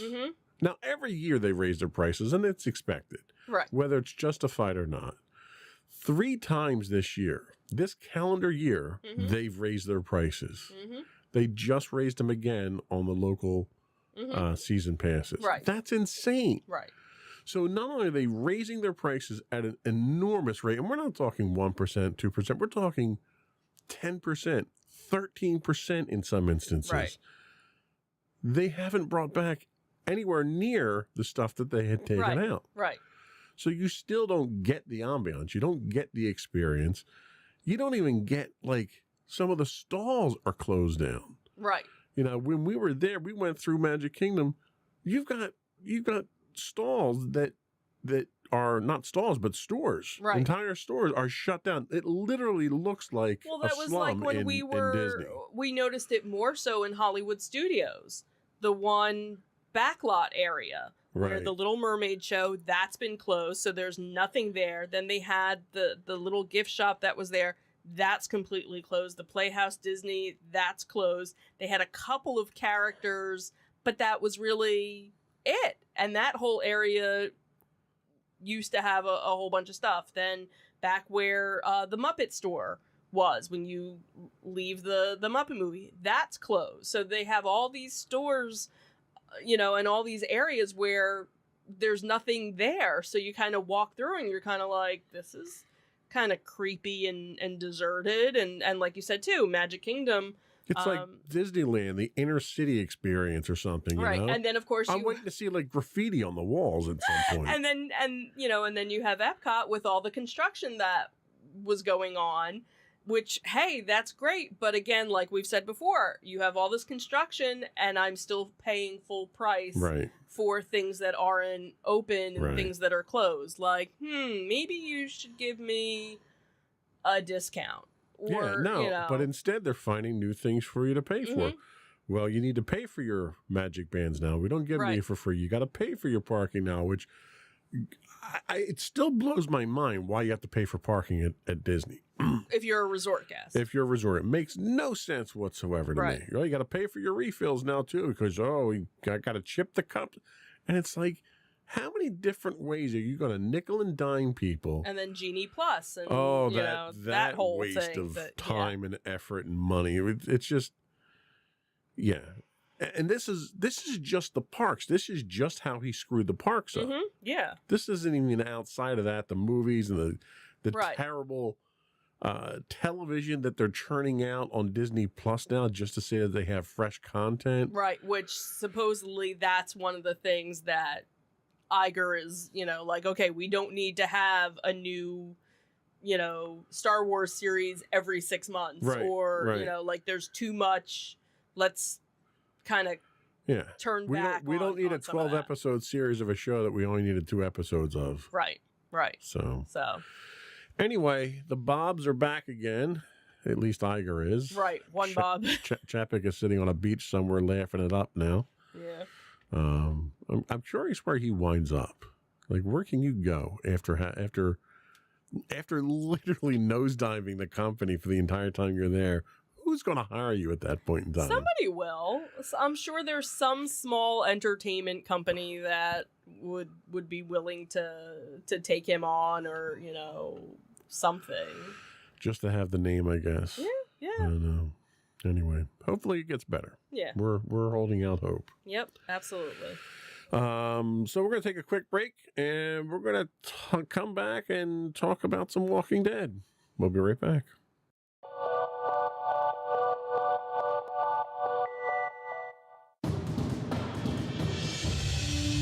For over 7 years, the Second Sith Empire has been the premier community guild in the online game Star Wars: The Old Republic.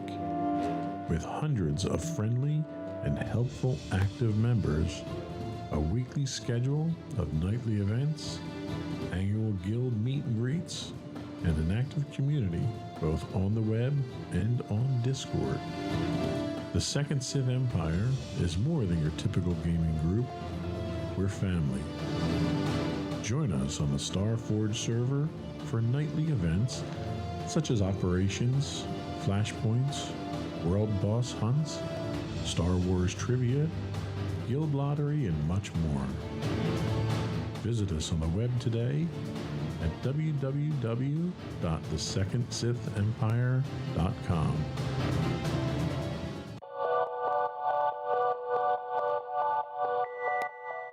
Welcome back to Insights into Entertainment, and now we're going to talk a little bit about Walking Dead.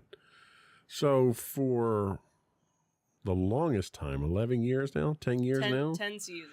Well, it was 11 seasons. 10 total. seasons now, Walking Dead was what's been described as the flagship of AMC. It really was the anchor show for AMC. Yeah. It spawned numerous spin-offs already. Finally came to a close. Yeah. Very different ending than what the comics had. I mean, the series itself had diverged from the comics quite some time back. I think it's like when I think of series finales, the one that always sticks out in my mind is MASH. Right. You know, the number of people that watched that was like record breaking. It was like people around the world watched it. I don't think Walking Dead had nearly those numbers.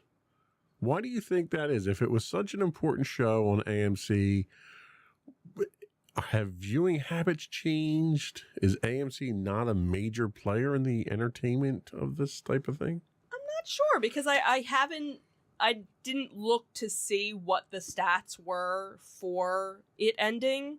But I know viewership over the years had dropped because I actually had friends who were, diehard Walking Dead fans and got to a certain point where it was like, yeah, no, I'm done, and kind of checked out maybe halfway through, the 10-year span, 11-year span of it, and just kind of got burnt out with it, or it got a little too dark for them, with everything that was going on, and they kind of, were like, yeah, no, I'm done with it. And some people kind of a zombie apocalypse during a zombie apocalypse with COVID. It wasn't the best. Well, thing. and that's the thing. But I'm talking about even before, COVID and things like that. That there were some people that just kind of like checked out. But it was interesting to see the couple of different documentaries that they did, talking about the fans and how a show about, survival and the apocalypse brought families together because you ended up getting people who normally wouldn't sit down to watch a television show together, watching a television show and becoming friends with people online because they were watching it. And that was kind of how you started watching it, because you weren't interested in watching it when I started watching it. Zombie shows really are not really my thing. Right. But it's funny because as I kind of watched over my shoulder while you were watching it, it became very apparent that it was a zombie show that had very little to do with zombies. Right, because it was really about human survival and human interaction and how terrible human beings how terrible we are in a crisis situation, and who rises above, and who becomes strong and who becomes weak, and what skill sets do you have to bring you forward, right? How are you marketable, in this new environment? What's your resume in the zombie apocalypse look like? Not so good, I don't think. And so that's what I think was kind of interesting, because again, that was one of the things when I started watching it. There was a friend of mine where we would watch it together, and we would text while, like, oh my God, did you see that? Da, da, da, da. And then it got to a certain point where they didn't watch it anymore, and I used to watch it, in the living room, and then I was like, you know what, I'm going to go downstairs and watch it on the big TV. And that's when, you weren't sitting there watching it. You were, on your computer, and you would kind of, you'd look over, and then you finally, sat with me and you'd ask questions. Who's that? Who's this?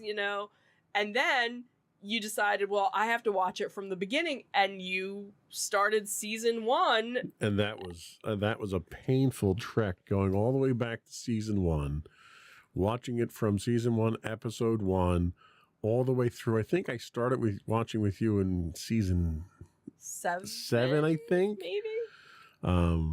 And it's funny because I binged all those seasons inside of, I think, 2 months. Right. And what was so funny was you figure it had been 7-8 years since I saw it. So there were things that I really didn't remember because it was one of those things Right. where once I watched an episode, I never watched it again. I didn't go back Well, and and it's a good thing I binged it, because if I had to suffer through that whole season know that. walkabout yeah. with Terminus and everything, if I had to suffer through an entire season like that, I would have stopped watching the show. And again, I think that you have people who maybe didn't start watching it at the beginning and did what you did and binged because it kept their interest because they knew, oh, well, the good stuff is coming. Right. You know, Well, and then I did the extra homework, and I went out and I read on the Walking Dead Wikipedia right. the summaries for every single one of the comics for Right. every edition of the And comics. that was actually so before. Was it before? No, because I think I started reading the comics. You were reading them first because you were reading the compendiums first. Right, I was reading because I had 2 of the compendiums. So I Right. got up to, the Glenn stuff. So I knew that was coming. And again, what was nice was there were certain things that were happening that I knew about, but I didn't know about and things like that. And that's how a lot of the fans were, because there were a lot of fans that went back and started reading the comics or had read the comics to begin with and now wanted to see the show. So it was nice when there were things that were different to kind of keep you on edge. Yeah. And then, of course, you have the whole Glenn thing where everyone's like, oh, this is when Glenn goes.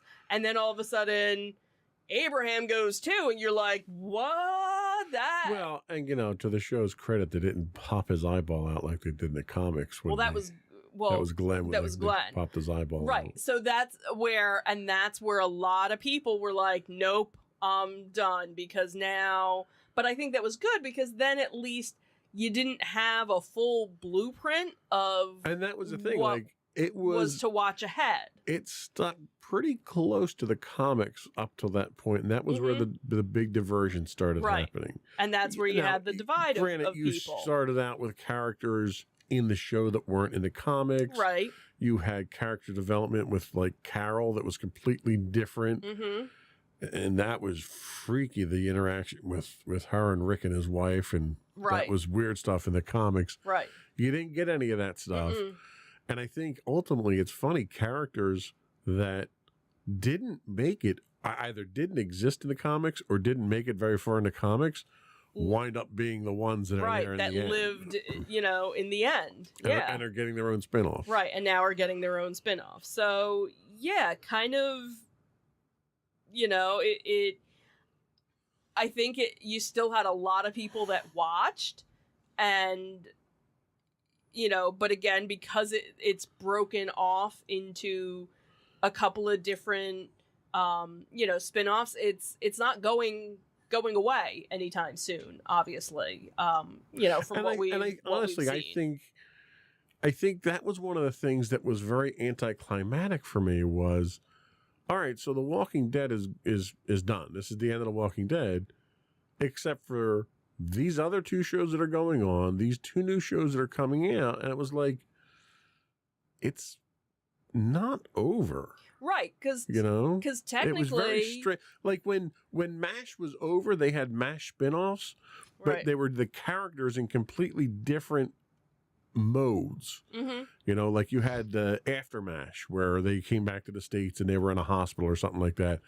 So it wasn't the same type of storylines where they're still in the zombie apocalypse. Right. They're just in a different town or a right. different The city zombie or something. apocalypse hasn't ended. You have, one group that's going up to New York. You have another person that's crossing the Atlantic and getting to France. I don't know how he's getting his motorcycle there. I don't know how he's doing that either. And then you have, the ongoing story of Fear the Walking Dead. I don't even know where they are now because that was one show that I only saw 2 seasons of, and I kind of stopped watching that one. And then you have, the one show, World Beyond, that was just a 2-season, and that was it. Well, and I think the problem you run into with World Beyond is they establish a quasi-civilization Right. a military based quasi civilization there that is huge, Right. and dominant. And you've yet to see that really spill into any of the other ones. Right. It spills yet- a little into The Walking Dead with the Rick and stuff like that. 'Cause Right. You see Because now character that's crossover there. right. So now we're gonna see. So really, kind of World Beyond was setting up the Rick and Michonne. right. Now, from what we knew, the Rick storyline, because we knew Rick was still alive. They hadn't. They had alleged that he was still alive. Right. Everything that had been planned was supposed to be a bunch of movies. Right. Well, now the movies got scratched, and now it's going to be a series. A limited series. Right. So now we're going to find out, okay, so what the heck happened? And obviously, we know it had something to do with the military operation that was part of World Beyond. So that was kind of like World Beyond was really setting up the whole Rick and Michonne storyline, Right. With that. The whole going to New York thing, we don't know why that was happening and why the two people, They got to have Kurt Russell show up as Snake Plissken to really make it work. That would be funny. But that's the thing is, why is it Negan and Which they don't establish by the end of the season finale. Right, because Series the finale. only thing that we find out from the series finale is Rick and Michonne are, basically that was it. We don't know why Daryl is going to France. We don't know why, Negan and, why can't I think of her name? Maggie, thank you, are going to New York because we know, at the end, Negan is married. He has a kid on the way. Right. Is she part of the thing that they end up, and that's the other thing too, is because they finished Walking Dead with kind of, all right, we've taken the town back. We've gotten rid of the bad guy, and, now everything should be good. So why does everybody need to go off? Right. Right. Like you finally are in a good place. Why you leave? Yeah, given the reputation over 11 seasons, it's entirely possible that Ezekiel kicks them out because they seem to ruin everything. Yeah, they you know touch. what? Maybe it's They're not like, hey, them. you guys are related to Bob Chapek, aren't you? You need to get out. So yeah, it'll be interesting, to see. So you have the 3 new series. So you have Walking Dead Daryl Dixon. I really hope to come up with a better title than that.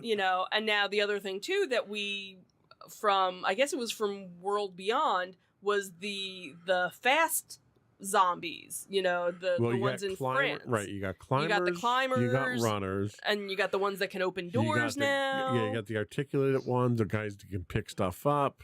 Right. So what is it that makes him want to go to France? Now, that was also supposed to be where Carol was originally supposed to be going with him, but because they were actually filming in France, which seemed kind of odd during, this whole time period, why you wouldn't just do, a set or something and stay stateside. She's not going, so they had to kind of redo that whole storyline. Then you have the Walking Dead Dead City, which is the one with Maggie and Negan. Again, very odd Lauren couple. Cohen, who, by the way, is from Cherry Hill, New Jersey. Right, she was born in Cherry Hill, our New neck Jersey. Of the woods. And then obviously we have the currently untitled series, which will feature Rick and Michonne, which they kind of hinted at that during the last episode of The Walking Dead. Plus you have the returning of Fear the Walking Dead. Right. World Beyond, again, was just a 2-episode thing, two seasons, and that was it. So yeah, so Walking Dead's over, but long live the Walking Dead. Long live the Walking Dead. So yeah, we'll see where we wind up with it. Yeah. We'll see if they're worth watching moving forward. Mm-hmm. So we're going to take another quick break. We'll be back, and we're going to talk about some of the things we've been doing as far as pop culture-y, seasonally type stuffy stuff. We'll be right back.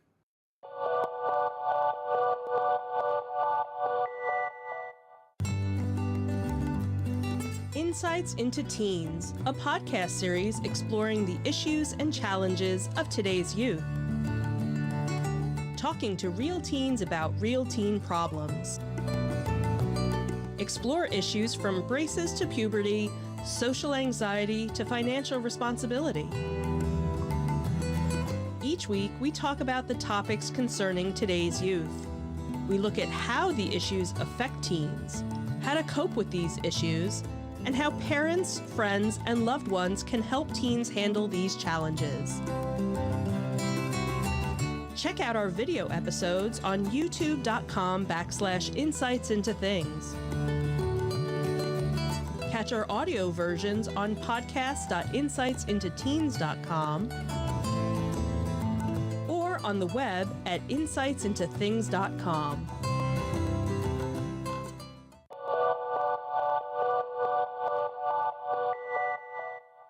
Welcome back to Insights into Entertainment. So we've been out and about. We had two things actually on the show notes today, but we have a third one to add to it from last week. The first one was we attended the very first Monster Mania at Oaks, Greater Philadelphia. I think they've actually done one there before. We did the outside one. We did the outside one. I thought they've done one there before, but for some reason... I thought this was the first one. I don't It think was our first one. It was our first one. one. We'll just go with that. We'll go with that. It was our first one. And Monster Mania has always been kind of one of our local conventions that we're not married to it. We don't go to it every time. We were going kind of like, maybe we'll go. The biggest problem with Monster Mania was the venue. Yes. Because they would do it in Cherry Hill. They would do a Maryland version as well. And the problem with the Cherry Hill is that it was at a nice hotel, but unfortunately, hardly any parking, very crowded area.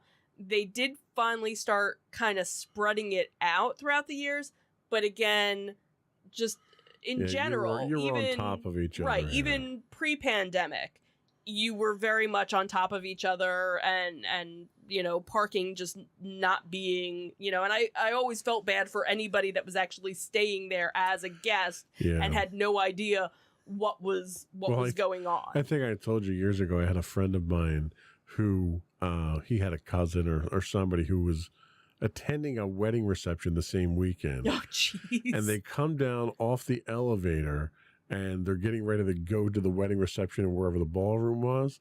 And all they see is all these people dressed in horror costumes walking out to go to the convention. It's like, I guess that makes a heck of an impression. Yeah. So, so it's one that we didn't always go to because of, the venue and knowing, oh my God, it's going to take us forever to find parking. Well, and it was also a little high price for the experience. Right. We never really attended the panels, and it was always a pain and they to really get through didn't there. have too many panels. They Like, would they do, would do a couple screenings. of shows, and that was really really it.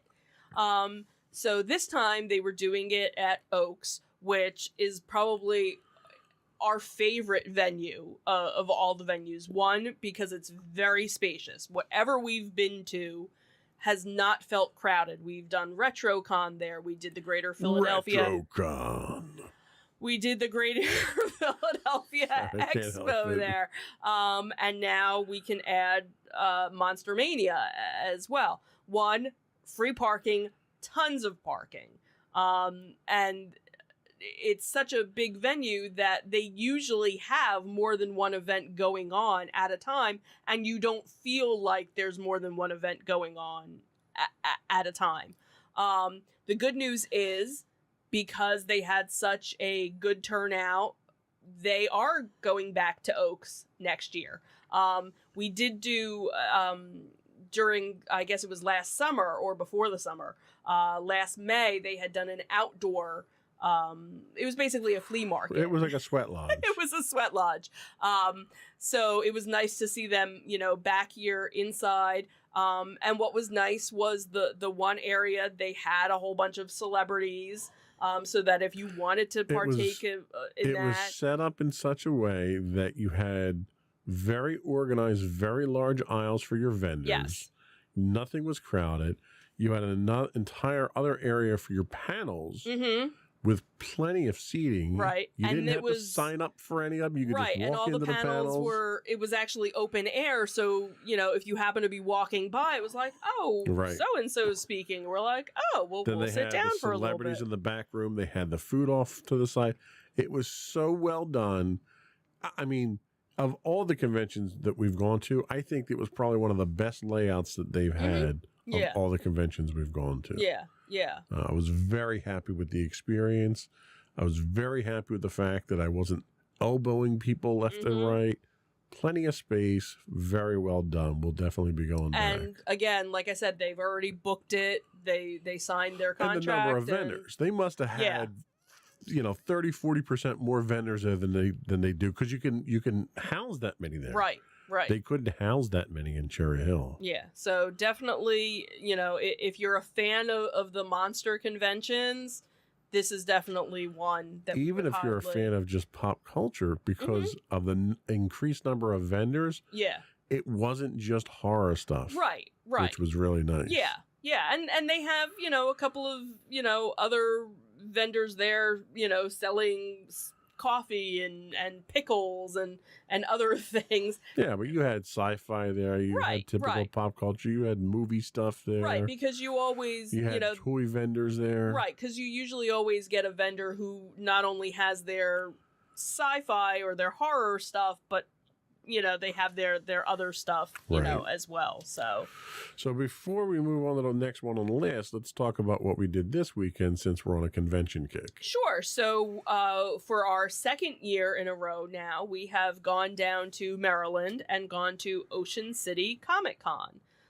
You found out about this a couple of years ago through a coworker whose husband happens to be one of the organizers. one of the of it. organizers of it. Who, He also happens to be a local artist down there as well, and that's how he got involved with right, it. so that's how he got involved with it.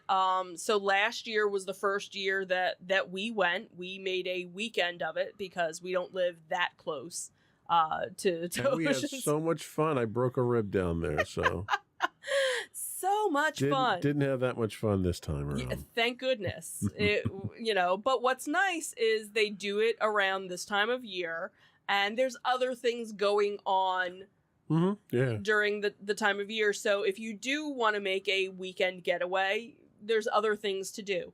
A number of the restaurants are open. It's not going to be as crowded and busy as it is during the summer. You don't have as many of it's more of the big hotels that are open. Right. The little small mom and pop ones aren't available, but the bigger resorts are. There's one of the resorts that partners with the Comic Con, so if you The book through Grand. them, you get a discount. The Grand Resort and Spa. Right, even though nothing with the spa is open during. No, nor is it particularly grand either. So Well, I think the room we were in this time looked like it had been renovated versus the last possible. the It's last possible. year. But Winterfest is going on at that time. SantaCon, you can do a pub crawl with a bunch of drunk Santas. And SantaCon was going on that weekend as well, where I don't know if they do it on purpose, but SantaCon was going on last year Yep. the same time, so that was kind of interesting. The boardwalk, a bunch of the boardwalk stuff is open As long now. as you're not hungry, you're not going to get food on the boardwalk. Unless you just want Fries.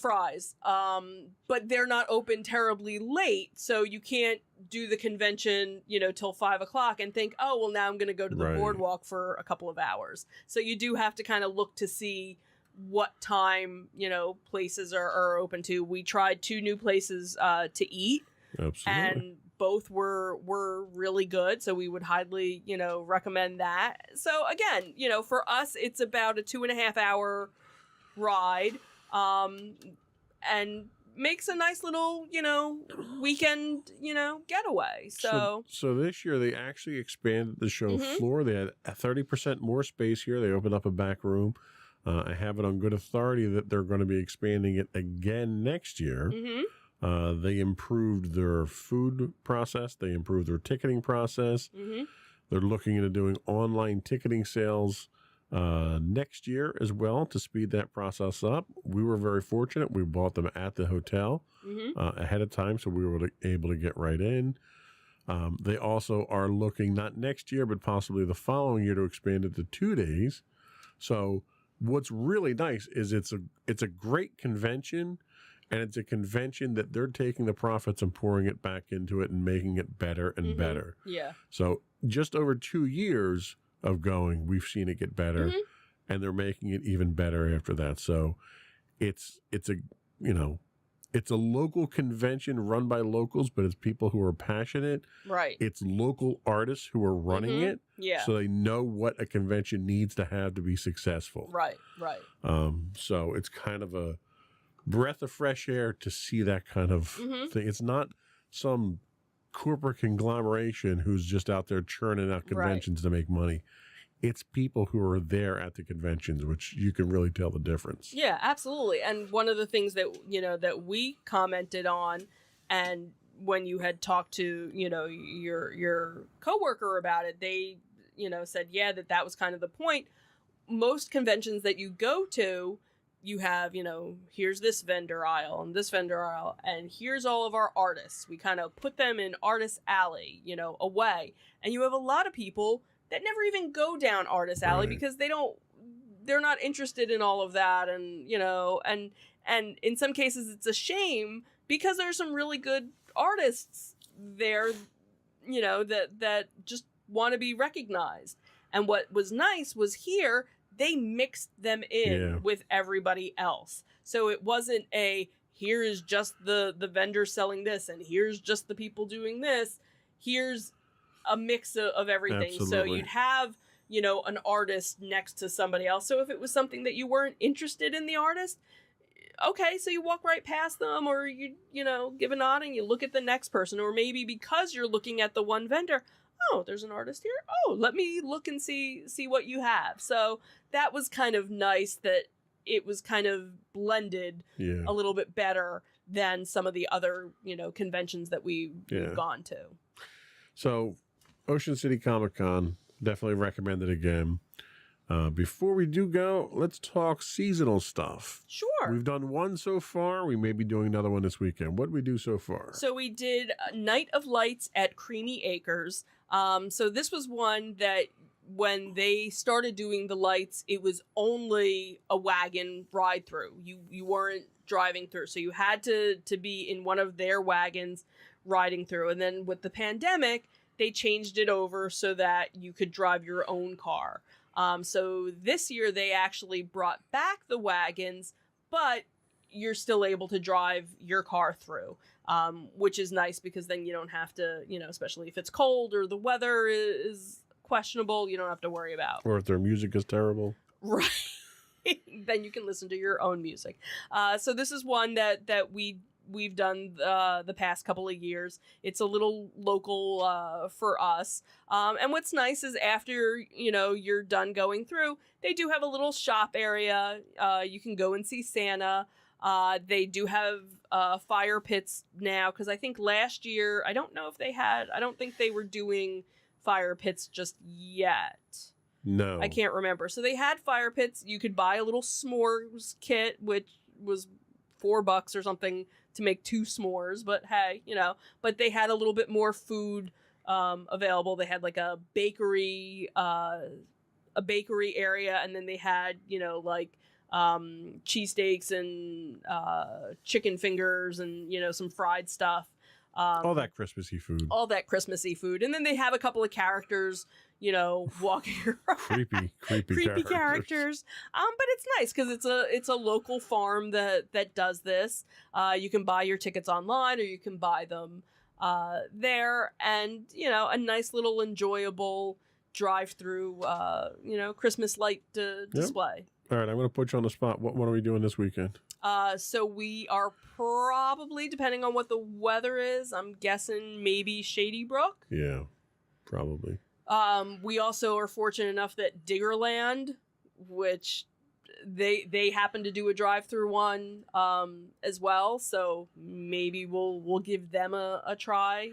Well, and Shady Brook is probably the biggest in our area. That one's up in Bucks County, Right. Pennsylvania. Right, that one's further for us to go to, and depending on what the weather is like. And usually what we'll do is if it's a decent day, we'll go up, we'll Right. hit Peddler's Village, we'll Mhm. stay there, we'll hit there in late afternoon. They turn their lights on Right, fairly early. You get to enjoy those lights. Mhm. And then on the way home, we drive. we'll hit Shady Brook. Right, and if because I think the last time we went, I think it started raining when we got done, so we didn't do any of the fire pits, because that's another thing too, is they started having fire pits, but you actually had to make reservations, or they had private They had private ones you ones, could do, but they had public ones too. We had to fight for a couple cheeks on the bench. Right.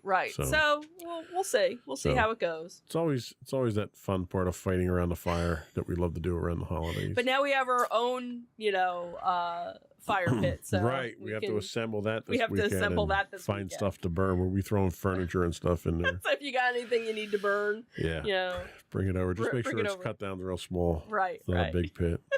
So, anyway, I think that's all we had for the show this week. Hopefully, we'll be back on a regular cadence moving forward now. Yeah, we'll see. We'll see about that. I took a couple of weeks off because I just wasn't feeling up to it. So Right.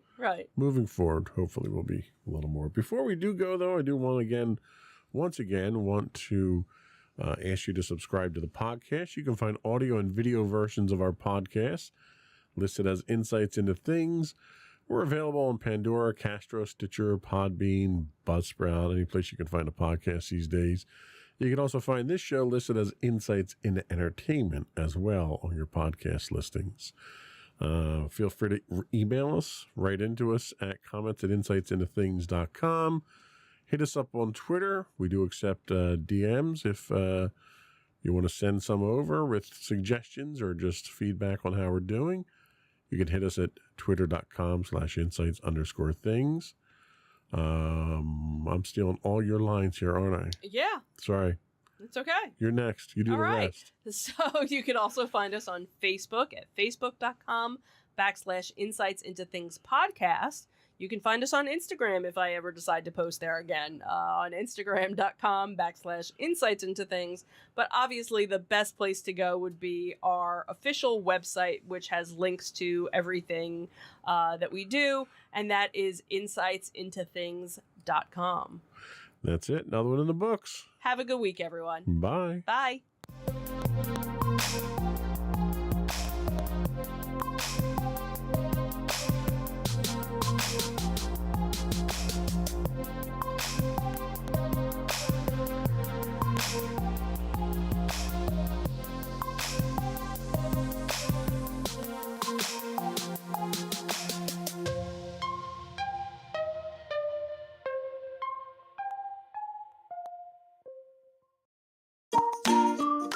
Insightful podcasts by informative hosts.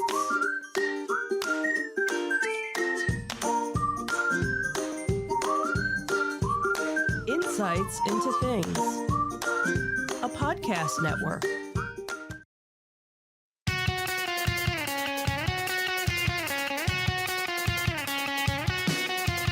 Welcome to Insights into Entertainment, a podcast series taking a deeper look into entertainment and media.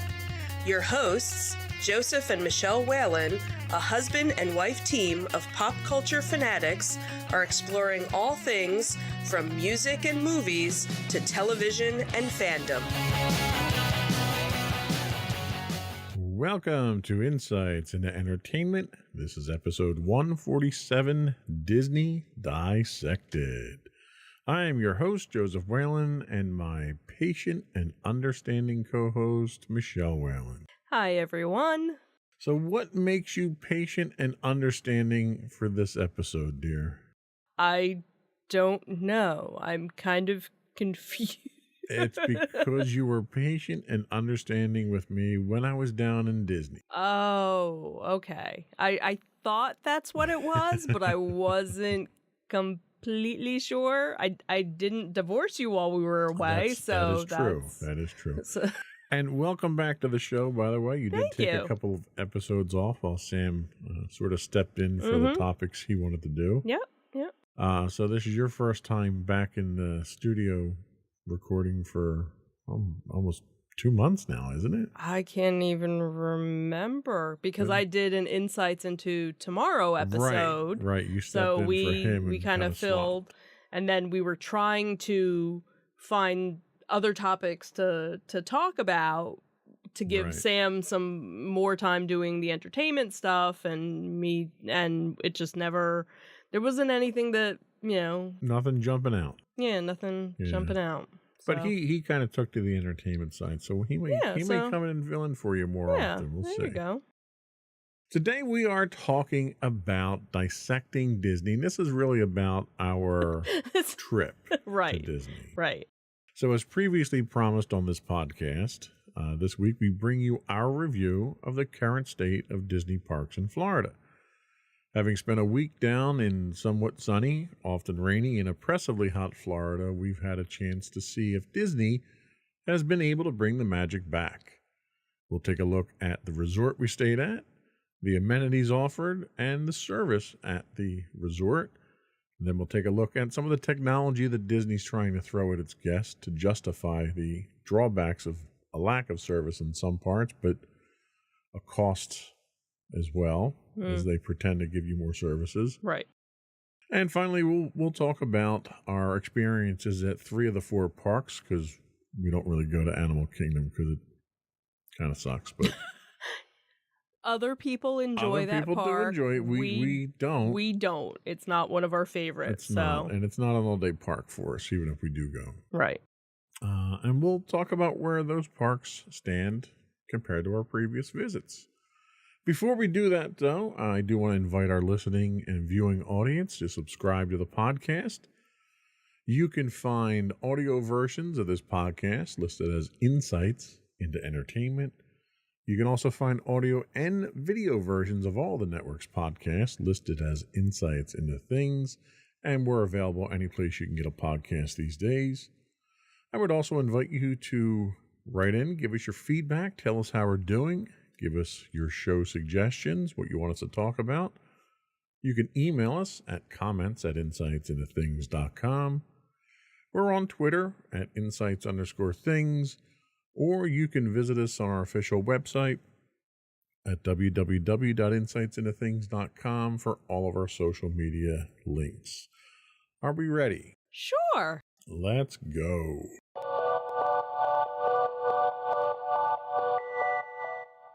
So the resort. So this was our first time back since COVID hit.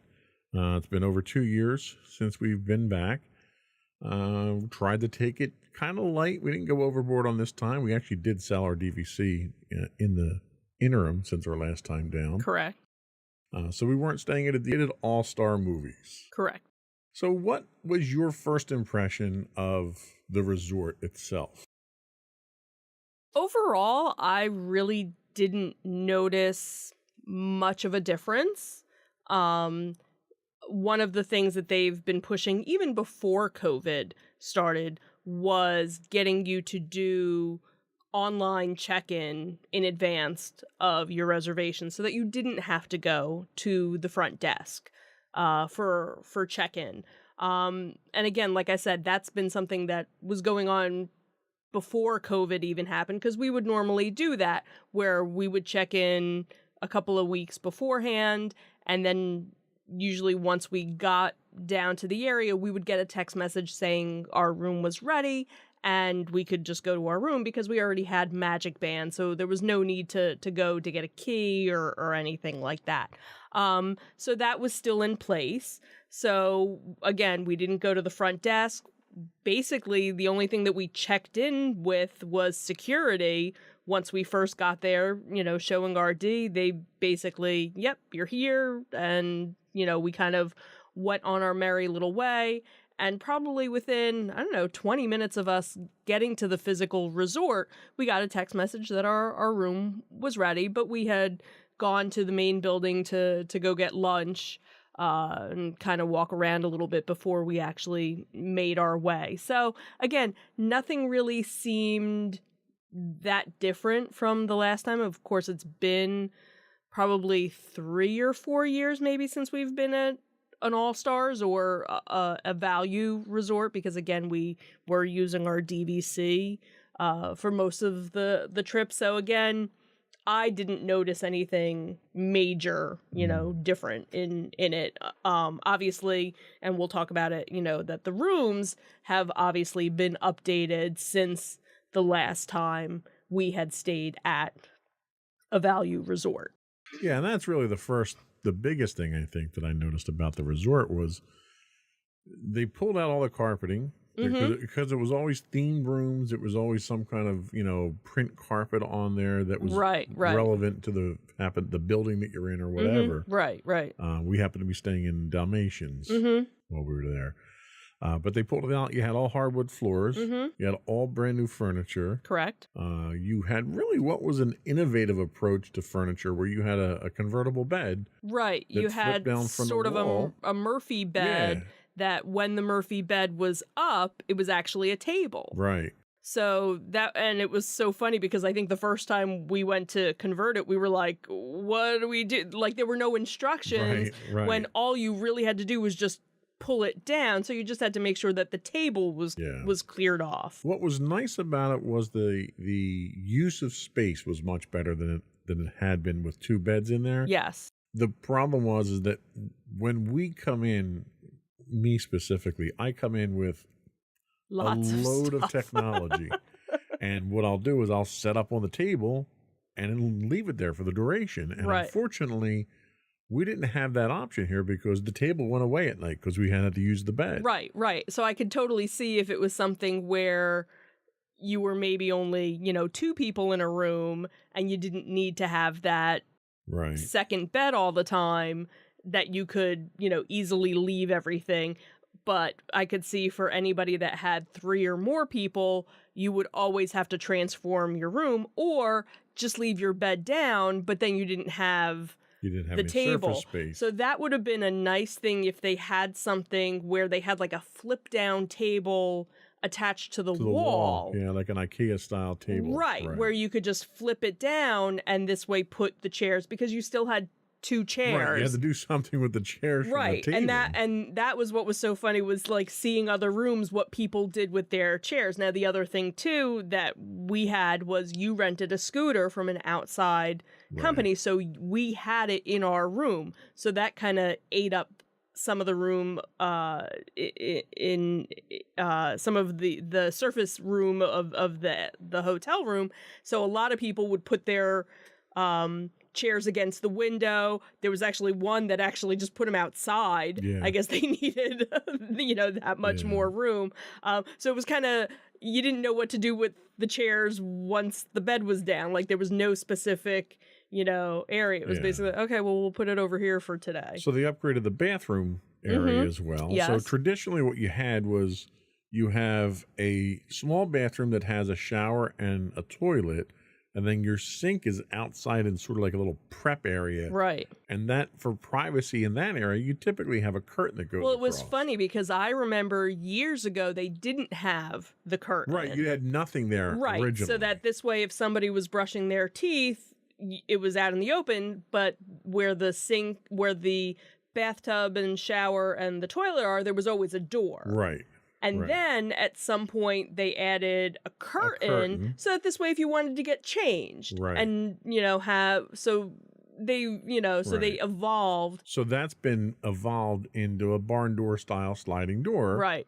For additional privacy. But what really struck me was they replaced the door, the swing door on hinges in the bathroom area, with a telescoping door. Right. That slid in behind the wall itself, which I thought was a brilliant use of space. Like that's one thing that they really did was when they redid the rooms, they did things to maximize that space. Like over where your cooler, because you don't have a refrigerator anymore, where the cooler is, there's a piece of furniture that's kind of like a little breakfast nook type thing. Right. So because they had a coffee maker, right, like a single-use coffee maker there. They had your ice bucket there, and then there was a drawer for all drink accessories. had and like the cups coffees and the teas and everything to go with the coffee, and that area you could kind of use as a bar, right. You know, your beverage keeping, you know, snack like a beverage area. cart, basically. Yeah. So the room was okay. There were a few issues with it. The one thing we noticed when we got in there was the lock plate on the door was loose and eventually fell off. Right. The room phone did not work. And that we only found out because we went to call the front desk Right. one time and went, So we couldn't call the front desk from the phone. We tried to use the app, and we'll get into the app a little bit later, but we tried to use the app, and that didn't work either. right. So you happened to find one of the maid service, and they I were found able to call housekeeping, and they got a hold of because somebody. we had multiple issues with plumbing Right. there, where they had to come and snake the toilet. And it wasn't just us. There were 3 other instances where I saw them walking around with the snake. Oh, wow. going So to it was different other rooms. people. Okay. So, So wasn't... it was an issue with the hotel itself. Okay. What else did we have? Drainage. Oh my goodness. It rained, and you had literally swampland if you were walking around the and outside. that's something just in general with Disney, you can find on TikTok and YouTube other people posting videos from the park Sure. where But I've never had that experience in all the resorts that we've been I don't there think before. we've ever noticed. Never, because someone would be out there taking care of it. True. They may have had drainage issues in the but it past, was but never apparent we just to never the- to noticed the it. guests. Yeah, that could be. Yeah. And the one area by the parking lot that had the big drainage issue, they had one of the grounds crew come through on one of their little John Deeres and track mud all over the sidewalk in the process of doing that. Right, right. And no one cleaned that up. So it's starting to look a little run down and tired. There were a couple of areas there. They were basically fire hydrant areas that weren't maintained. They were rusted. The paint was coming off. Okay. So it was very un-Disney like. You know, Disney is always, even at the discount resorts like that, they've always kept up with it. And it just seems like it's kind of run down. The first day we got there, the elevator, one of the 2 elevators was offline. It took them most of the day to get that one fixed. Well, they were actually cleaning. They were cleaning the I don't know what you call it. On the top where they had like plastic panels covering Okay. the lights, because when we had gotten up to our room or down, I don't remember, I ended up seeing the maintenance, and they were basically just cleaning. So there wasn't anything wrong with the elevator. They were actually just cleaning it. I see. So And then really the only other big complaint I had about the resort was you had someone out there for the better part of a day who was pressure washing one of the staircases at the end of the building. right. And just the fumes, because it was an internal combustion engine compressor they were using. You were gagging as soon as you walked out of your room. Now, granted, it was hot, it was humid, the air wasn't good to begin with. Right. It might not have been a good day to do that. You know, yeah. I mean, have a little. You know, wait for people to at least leave and go to the parks, because this was like, you know, first thing in the morning. Yeah. They're doing this Yeah. this type stuff. So, room service. So where we normally don't do room service, we'll put our do not disturb sign out there.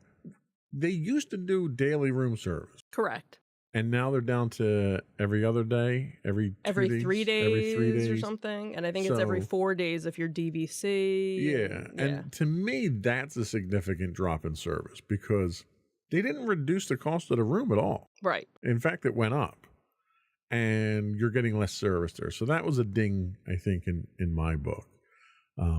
Paying for parking, still one of my biggest pet peeves that I have there. Right. And again, going back to that whole, hey, we didn't check in, there was nothing ever said in anything. Right. It's Like, just a hey, blind by the charge way, because for the most part, this was actually one of the first times that we didn't charge things back to the room. One, because we had done a whole gift card card, thing, yeah. so that was a good portion of our charges, and then we just charged it on to our various credit cards, because in most cases, if you were using a Disney credit card and your bill was a certain amount, you would actually get 10% off. Whereas if you were charging it back to the room, you weren't going to get that discount. So it wasn't until the end of our stay when we actually got our portfolio, and I was like, oh, what were all these charges? And opened it up, and it was parking. That was literally all it was.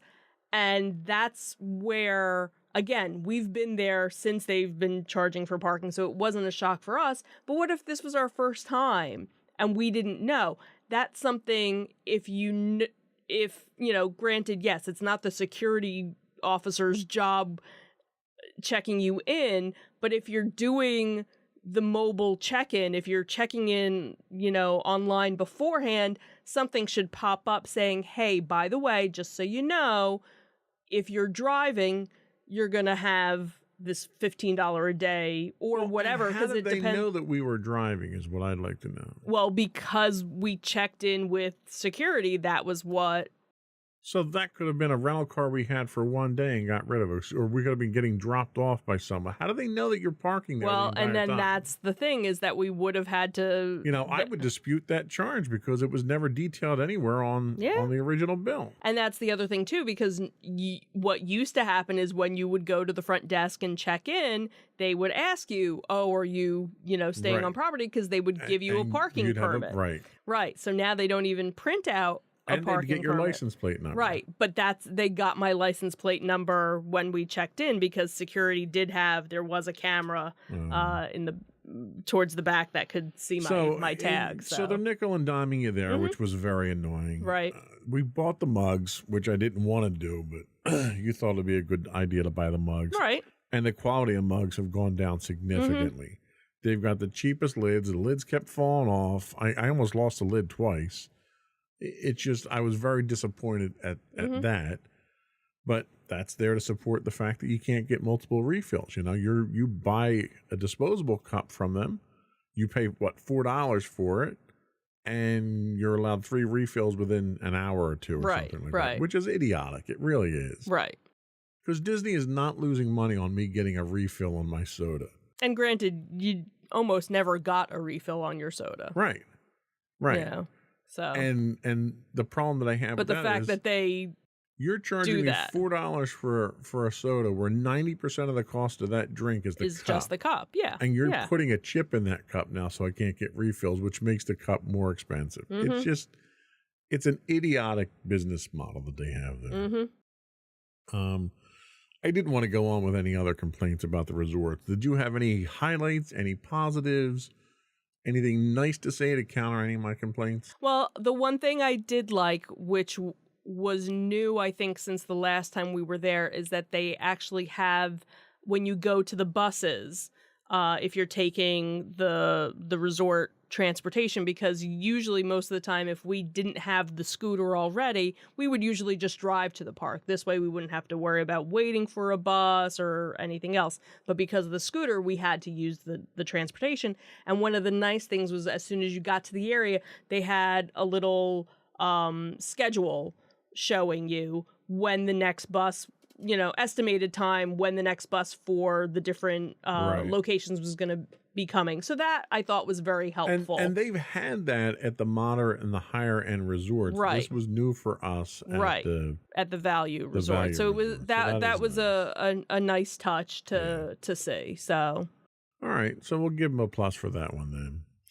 Let's take a quick break, and we'll come back and we'll talk about some of the technology that Disney is throwing at some of these issues. We'll be right back.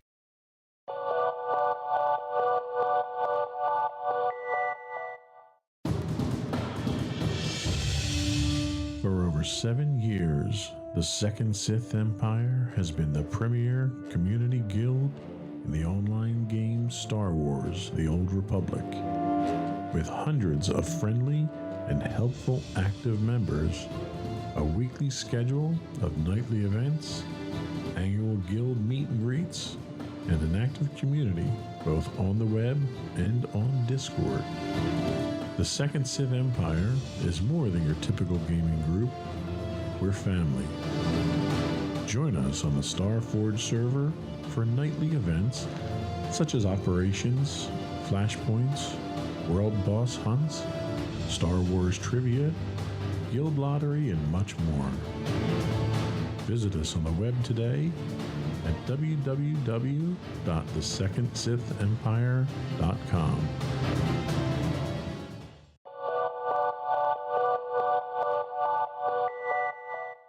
Welcome back to Insights into Entertainment. Today we are dissecting Disney. So one of the things that Disney has done to try to enhance the experience is go the technology route. And that technology route is apps on your smartphone at this point in time, and bands and all that stuff. So right now, the Disney World app that they have with their nice little 50th anniversary logo on there is the central part of that technology push. You pretty much need it for anything you want to do: booking rides, checking times, getting into your room, pretending to call the front office because it doesn't work for that. Your photo pass. Yeah. Reservations. I have to say that I was very unimpressed with the app. I found it to be poorly designed. Someone looked like someone gave a 5-year-old a box of crowns and asked him to design an interface. It was confusing. It was not obvious or intuitive to use. Finding the information that I wanted just to go in and look up times or to look up available slots for reservations for different extra services like building a lightsaber or a droid, you couldn't find that stuff. And the whole thing was predicated upon this whole idea of build your experience. And in order to do that, you pick the things you want, and that's all that you saw. If you ever wanted to stop outside of that, you had to go back through the entire wizard and reset all your settings in there to see anything. And I thought it was a terrible experience. Right down to the point that you bought one of the new Magic Band Pluses. And what happened with that? Tell us what happened with that. So I wasn't going to buy the new Magic Band. But the last day we were in a park happened to be the Magic Kingdom. And at Magic Kingdom, they had a Haunted Mansion one. So of course, me being the Haunted Mansion person that I am, all right, fine, I'll get it, you know, just to have it, whatever. And we charge it while we were in Hall of Presidents. You had already bought one and you had no issues getting it to sync up. Everything was fine. I go to sync it up and I get an error. And I try and go through again, and then it tells me that the app has a bug and to uninstall and reinstall the app to try and fix it. I do that, doesn't work. I try taking, because there's a QR code, so first I try linking it by the wireless link. That didn't work. Then I tried taking a picture of the QR code to do it that way. That doesn't work. Then I even tried entering the code manually, which is a challenge considering how small those numbers are. Right. Entering the code, nothing. As soon as I would do it, it would fail and again tell me that I had a bug. So by that point, I was just fed up, and after spending almost $50 on it, I went back to the store to return it. And of course, the cast member there was like, oh, well, if you do decide to, purchase another one, we do have tech support people, located throughout the park that would be, willing to help you. And by that point, it was already our last day. Maybe if it was our first day in the park and I had, the whole rest of the week to worry about it. But this was literally our last day. Yeah. I was like, I'm done. It wasn't the band itself. It was the app. Right. So that's really where I think the biggest complaint was, because there was a lot of things with that app. The calling the front office. Well, when our phone calling the front work, desk. We tried to call the front desk. You can get to it through the app if you could find it, because it wasn't easy to find. Right. And that was another thing, another challenge of things weren't where you thought they would be. Right. If you did a search, it would eventually find it, but it was like I shouldn't have to be searching every time. It was almost like they did no user testing of this. And then that was the whole thing too, because when we were having the issues with the bathroom, I was like, all right, well, let me just call the front desk. And I'm like, and I couldn't even like Google a phone number for the Right. front desk either. And then the one day I actually just walked up to the front desk and they were like, oh, well, you could have just done it on your app. I'm like, no, I couldn't. And she didn't believe me. Right. And she walked me through it and was like, oh, okay, that is a problem. Yeah. No shit. Like, I know it's a problem. Like, I'm pretty tech savvy. I understand not everybody Right, is tech savvy right. and you have to talk to, every guest like we're an idiot, but it really wasn't there. And then, so you can't even say, oh, well, it's because you had an Android, because you even had the same problem and you have an Apple phone. Right. So it clearly wasn't user error. No, It's something with your it app. was app specific. Right, right. So some of the other things I found were an issue was you could look up wait times for rides. Mm-hmm. They weren't accurate. When you guys were going around and doing things, I was riding around the scooter looking at wait times on the app. Okay. Oh my God, they were 15 minutes off, 20 minutes off. So they weren't updating They as were often. not done in real time on the app itself, which makes the app useless at that point when it comes to that function. Right, because especially if that's what you're determining, oh, well, this wait's only, Right, the or entire this wait's purpose- 60 minutes, but yet the wait might only be 15 minutes if you actually went there, Right. but then you don't want to go there the because... entire purpose of the Genie experience Right. is you don't need a fast pass because we can tell you when these times trend here, Right, and right. it's completely wrong. Mm, I lost my Magic Band at one point in time because it was on a little holder on my Your watch, original my Magic original one. So we kind of panicked a little bit there. We were able to get the ticket to get into the park, but I didn't have a way to get into the room. right. So I was able to use the app for that, Mm-hmm. and it worked, but it was awkward. It's like 4 screens in. You don't know where on the phone it's transmitting the. So I'm moving the phone all around the thing to try to get the thing to work. Right. It scans the first time and it goes green, but it won't unlock. Well, there's a prompt on the screen that you don't get an audible prompt on, where you have to accept the ability to unlock the door at that point. Yeah, see, I never tried doing it that way, so... Yeah, it was not good. And the other problem is they don't have any free charging stations that you can use around the park. Right, If and- you want to pay for them, Right, I was gonna say they have the charging rods that I know, and that was something that we knew going in from various other people who had been there and various other YouTube videos and things that said, if you're going, you're gonna be on your phone a whole lot more. Make sure you have some sort of battery backup so that you can charge your phone. And honestly, there was only for me there was one day that I had to charge my phone, but I really didn't even need to, but that was also because we really weren't using the phone as much. Well, and we'll talk about that in a second too. Yeah. And the last big complaint that I have about the app is they have this device where they're tracking the vast majority of people because you're dependent on it to use the park, and they're not using the data. We wind up outside waiting for a bus. It took us almost an hour to get a bus when the entire line was full waiting for buses. How are you not using this? You're tracking these people. Right. And you're tracking them for the purpose of taking a picture and tying it to their account. Mm-hmm. How are you not using that information to dispatch buses? Right.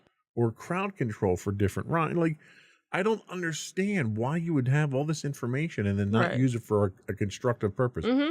They're using it to try to sell you stuff, and that's all they're using it for. And that's a huge insult to the guests.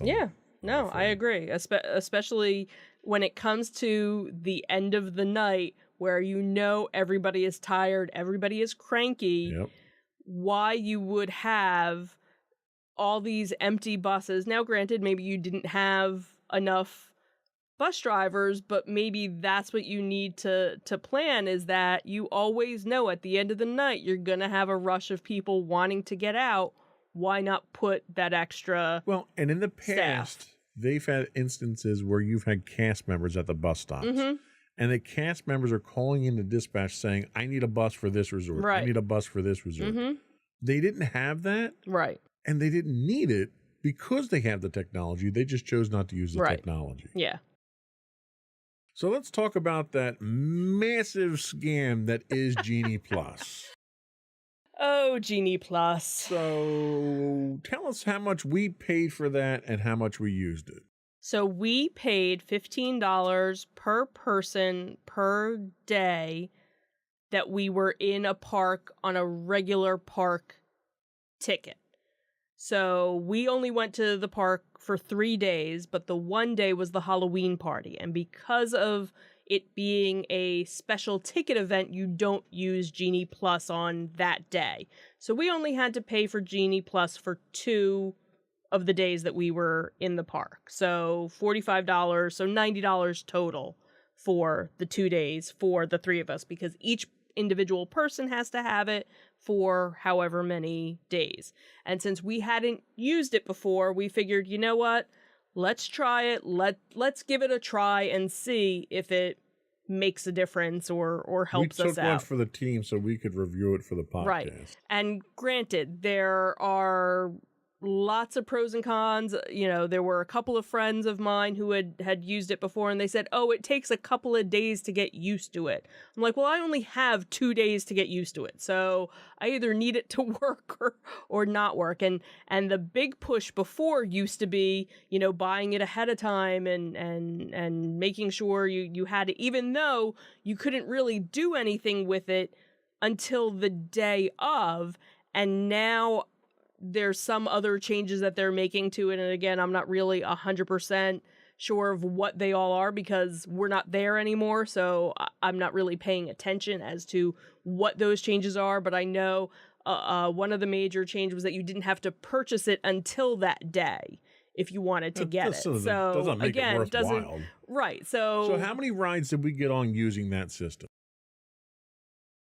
Okay, so in Epcot, which was our first day, we did the Remy ride with it. We did it with that, or was that with the virtual queue? No, the only thing that the virtual queue you could do with the virtual queue was the Guardians of the Galaxy, and that we didn't get. And that I woke up at 6:45, so because they had a 7 o'clock and a 1 o'clock for the virtual queue, and I got up at 6:45 to try and get a 7 o'clock, and by 7 o'clock... Well, we already knew the virtual queues were broken. Right, so that was... So we got 1 ride in Epcot? Well, we technically had 2, because we ended up getting Soarin', and then you didn't want to go on Soarin', so we canceled it, and we ended up doing the single rider, which we didn't know was available. Well, that's another thing I want to talk about, but when we get to the park. So we did have one, but then since you decided not to go on the ride and they had that available, we used that in place of it. So we had gotten rid of that, and then that was when we made the Remy reservation, because the other thing too is when you make the reservation on the Genie Plus now, you can only have 1 at a time. Right. And then once the time frame starts for that reservation or that lightning lane, that's when you can make an additional lightning lane through your Genie Plus. All right, so we paid $15. We paid $30. $45. $45 because I didn't go on Remy, so I'm not counting myself for that. So for $30, you went on 1 ride in Epcot. Mm-hmm. For $30. Mm-hmm. And how much did we pay for park tickets? More than $30. $1.20 maybe? I think it was about that. I don't remember what. So $30 for 1 ride. Mm-hmm. Then we did Studios. How many rides did we get on with Genie Plus with that? We did... Maddie and I did Toy Story Mania with it. We did Mickey and Minnie's Runaway Coaster with that. What else did we do? We didn't need it we did use it for Smuggler's Run. For the second run through. For the second run, because again, we did the solo rider. The solo rider. So we got 3. Did we get a 4th one? I think we only got 3. Okay. So we got 3 with that. So that's now $60 for 4 rides. Mm-hmm. Was it worth it?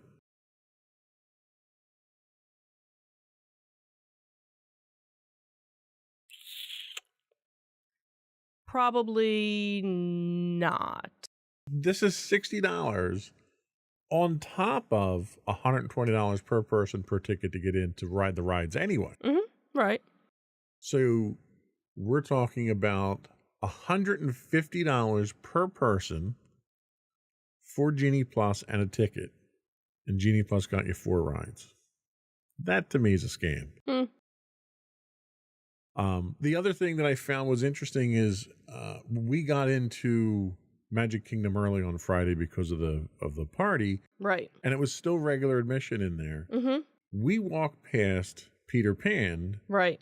and the Lightning Lane, and the Lightning Lane was easily a 20-minute wait Mm-hmm. at Peter Pan. Mm-hmm. What's the purpose of the Lightning Lane if it's a 20-minute wait? Right. This is the problem that I have. Well,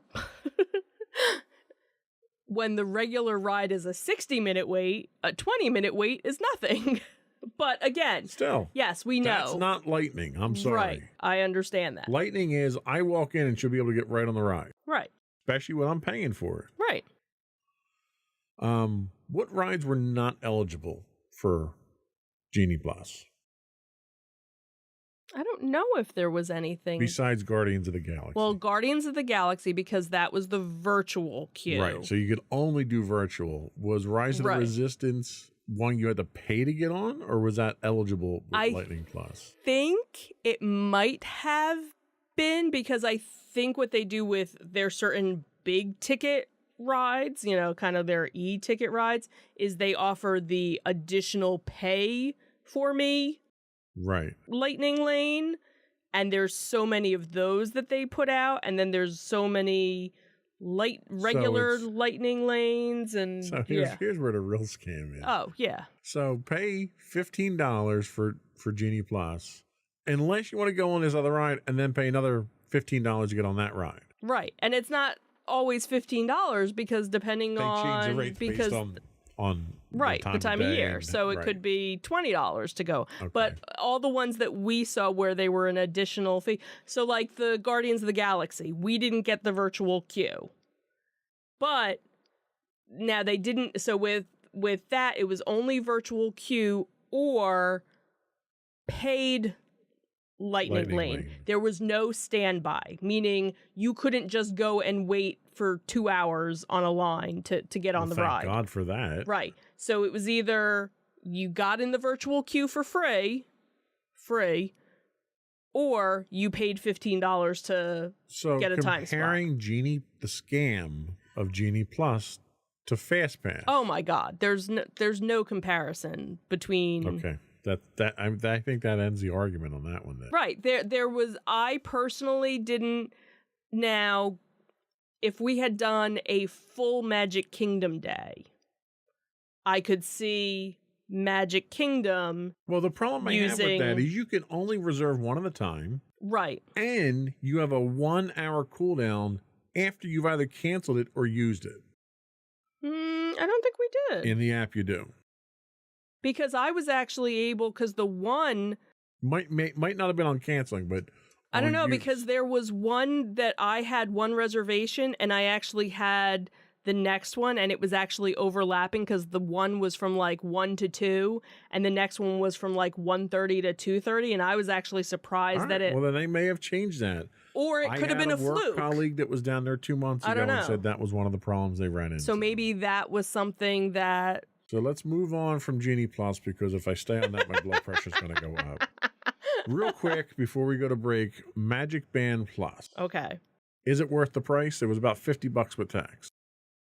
I wouldn't have done it.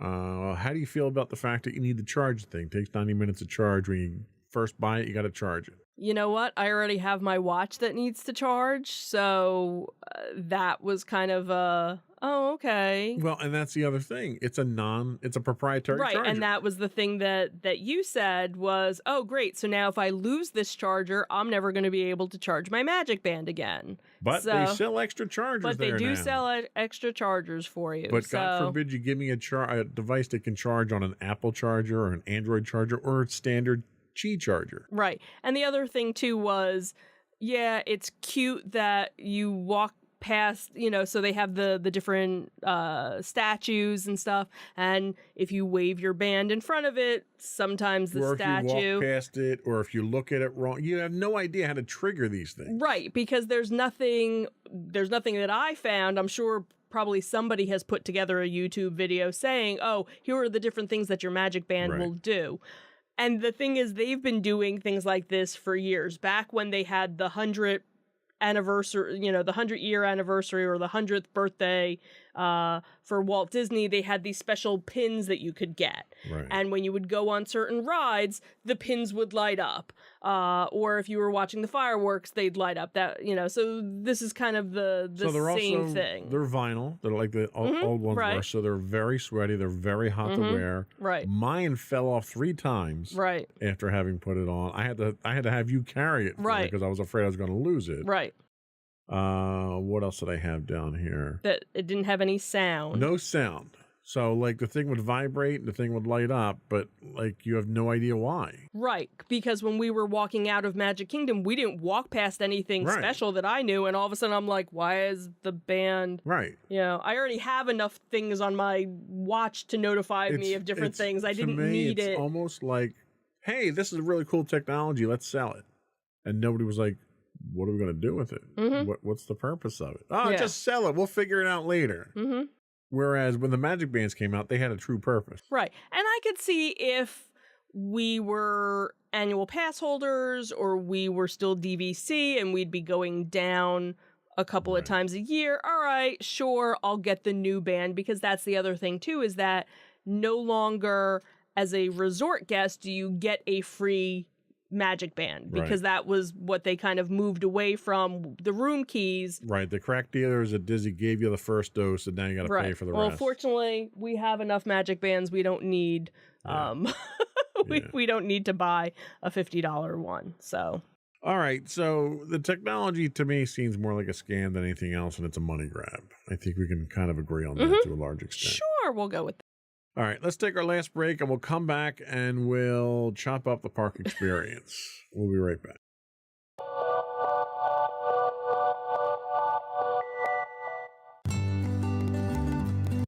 Insights into Teens, a podcast series exploring the issues and challenges of today's youth.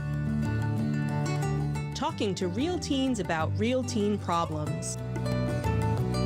Explore issues from braces to puberty, social anxiety to financial responsibility.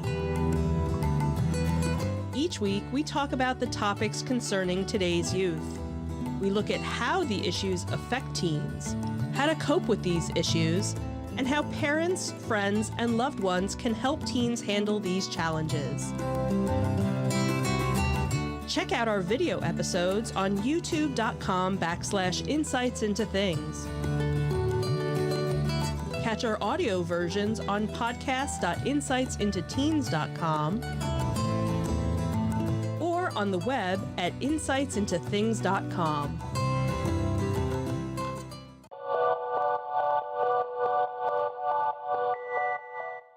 All right, we're back bitching about Disney parks. Here we go.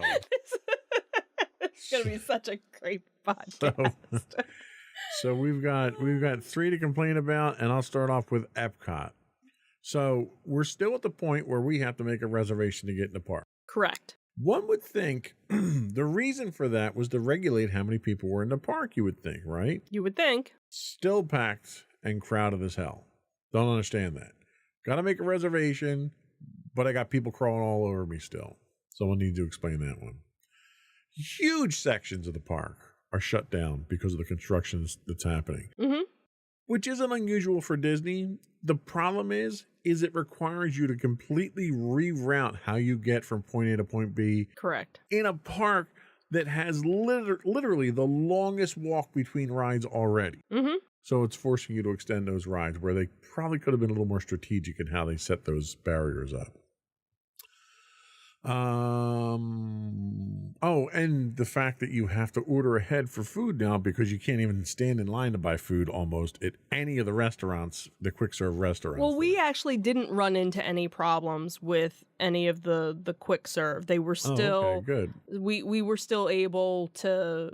It wasn't mandatory because I know when they first opened after COVID, that was the only way you could. All right, then I'll save make that complaint for reservations. studios because I have a very specific complaint about that in studios. So Epcot, we really didn't do any because the food and wine was going on, so that you had to Right. go to the little individual booths, and they weren't really that busy. And then after that, we kind of cut our day early because that was our first day in the park. It was extremely hot, and there was so much lack of shaded areas for us to go and hide that we just kind of called it a day just because we were just overheated by that point. So we really didn't have a big quick service meal. We just kind of snacked. So we our weren't there way. long enough for it to really be a problem. Right. Okay. Right. So then we go to Hollywood Studios. Mm-hmm. Again, crowded. Don't know why. The restriction to the quick serve I had a problem with here because it was hot. Normally when it's hot, I'll go into the ABC commissary just to cool off, sit in a corner somewhere, relax. Couldn't get in if I didn't have a food order. Mm-hmm. They literally had bouncers Right. sitting outside the entrance, not letting people in. Right. How do you do that? It's like getting I a don't know. reservation at McDonald's. It's idiotic. Right. I didn't understand that. But you did eventually get in because you said you were just going They into. stuck me in a literally between two pillars to charge the scooter. When I went to go find you, I'm like, where the heck is he? Now I give total props to all the cast members that Right. were there because they were making sure I was okay. They were offering Right. me water. The one woman comes over and asks if I wanted to have a cupcake. So the staff was fantastic, Right. but the policies I think Right. were terrible. That's, I think, what it is it's the policies that other people Right. put into place. And now you have these cast members that are the ones enforcing it and are like, oh. So the other thing that bugged me was I was very much looking forward to going to Galaxy's Edge, going to Doc Ondar's, and shopping and buying some of the unique stuff. And they didn't have jack in there. Right. Not only did they not have anything cool, new, or interesting, they had a 20-minute wait in line to look at the lightsabers that they had in the case if you wanted to buy something. Mm-hmm. A 20-minute wait to spend $200 and some dollars. Yeah, that is crazy. That's ridiculous. And they had a guy sitting there enforcing, almost like he had a cattle prod, making sure people were bunched up on top of each other because the lines were packed so tight. Right, right. That was such a turnoff for me. It Yeah. really was. What else did we have?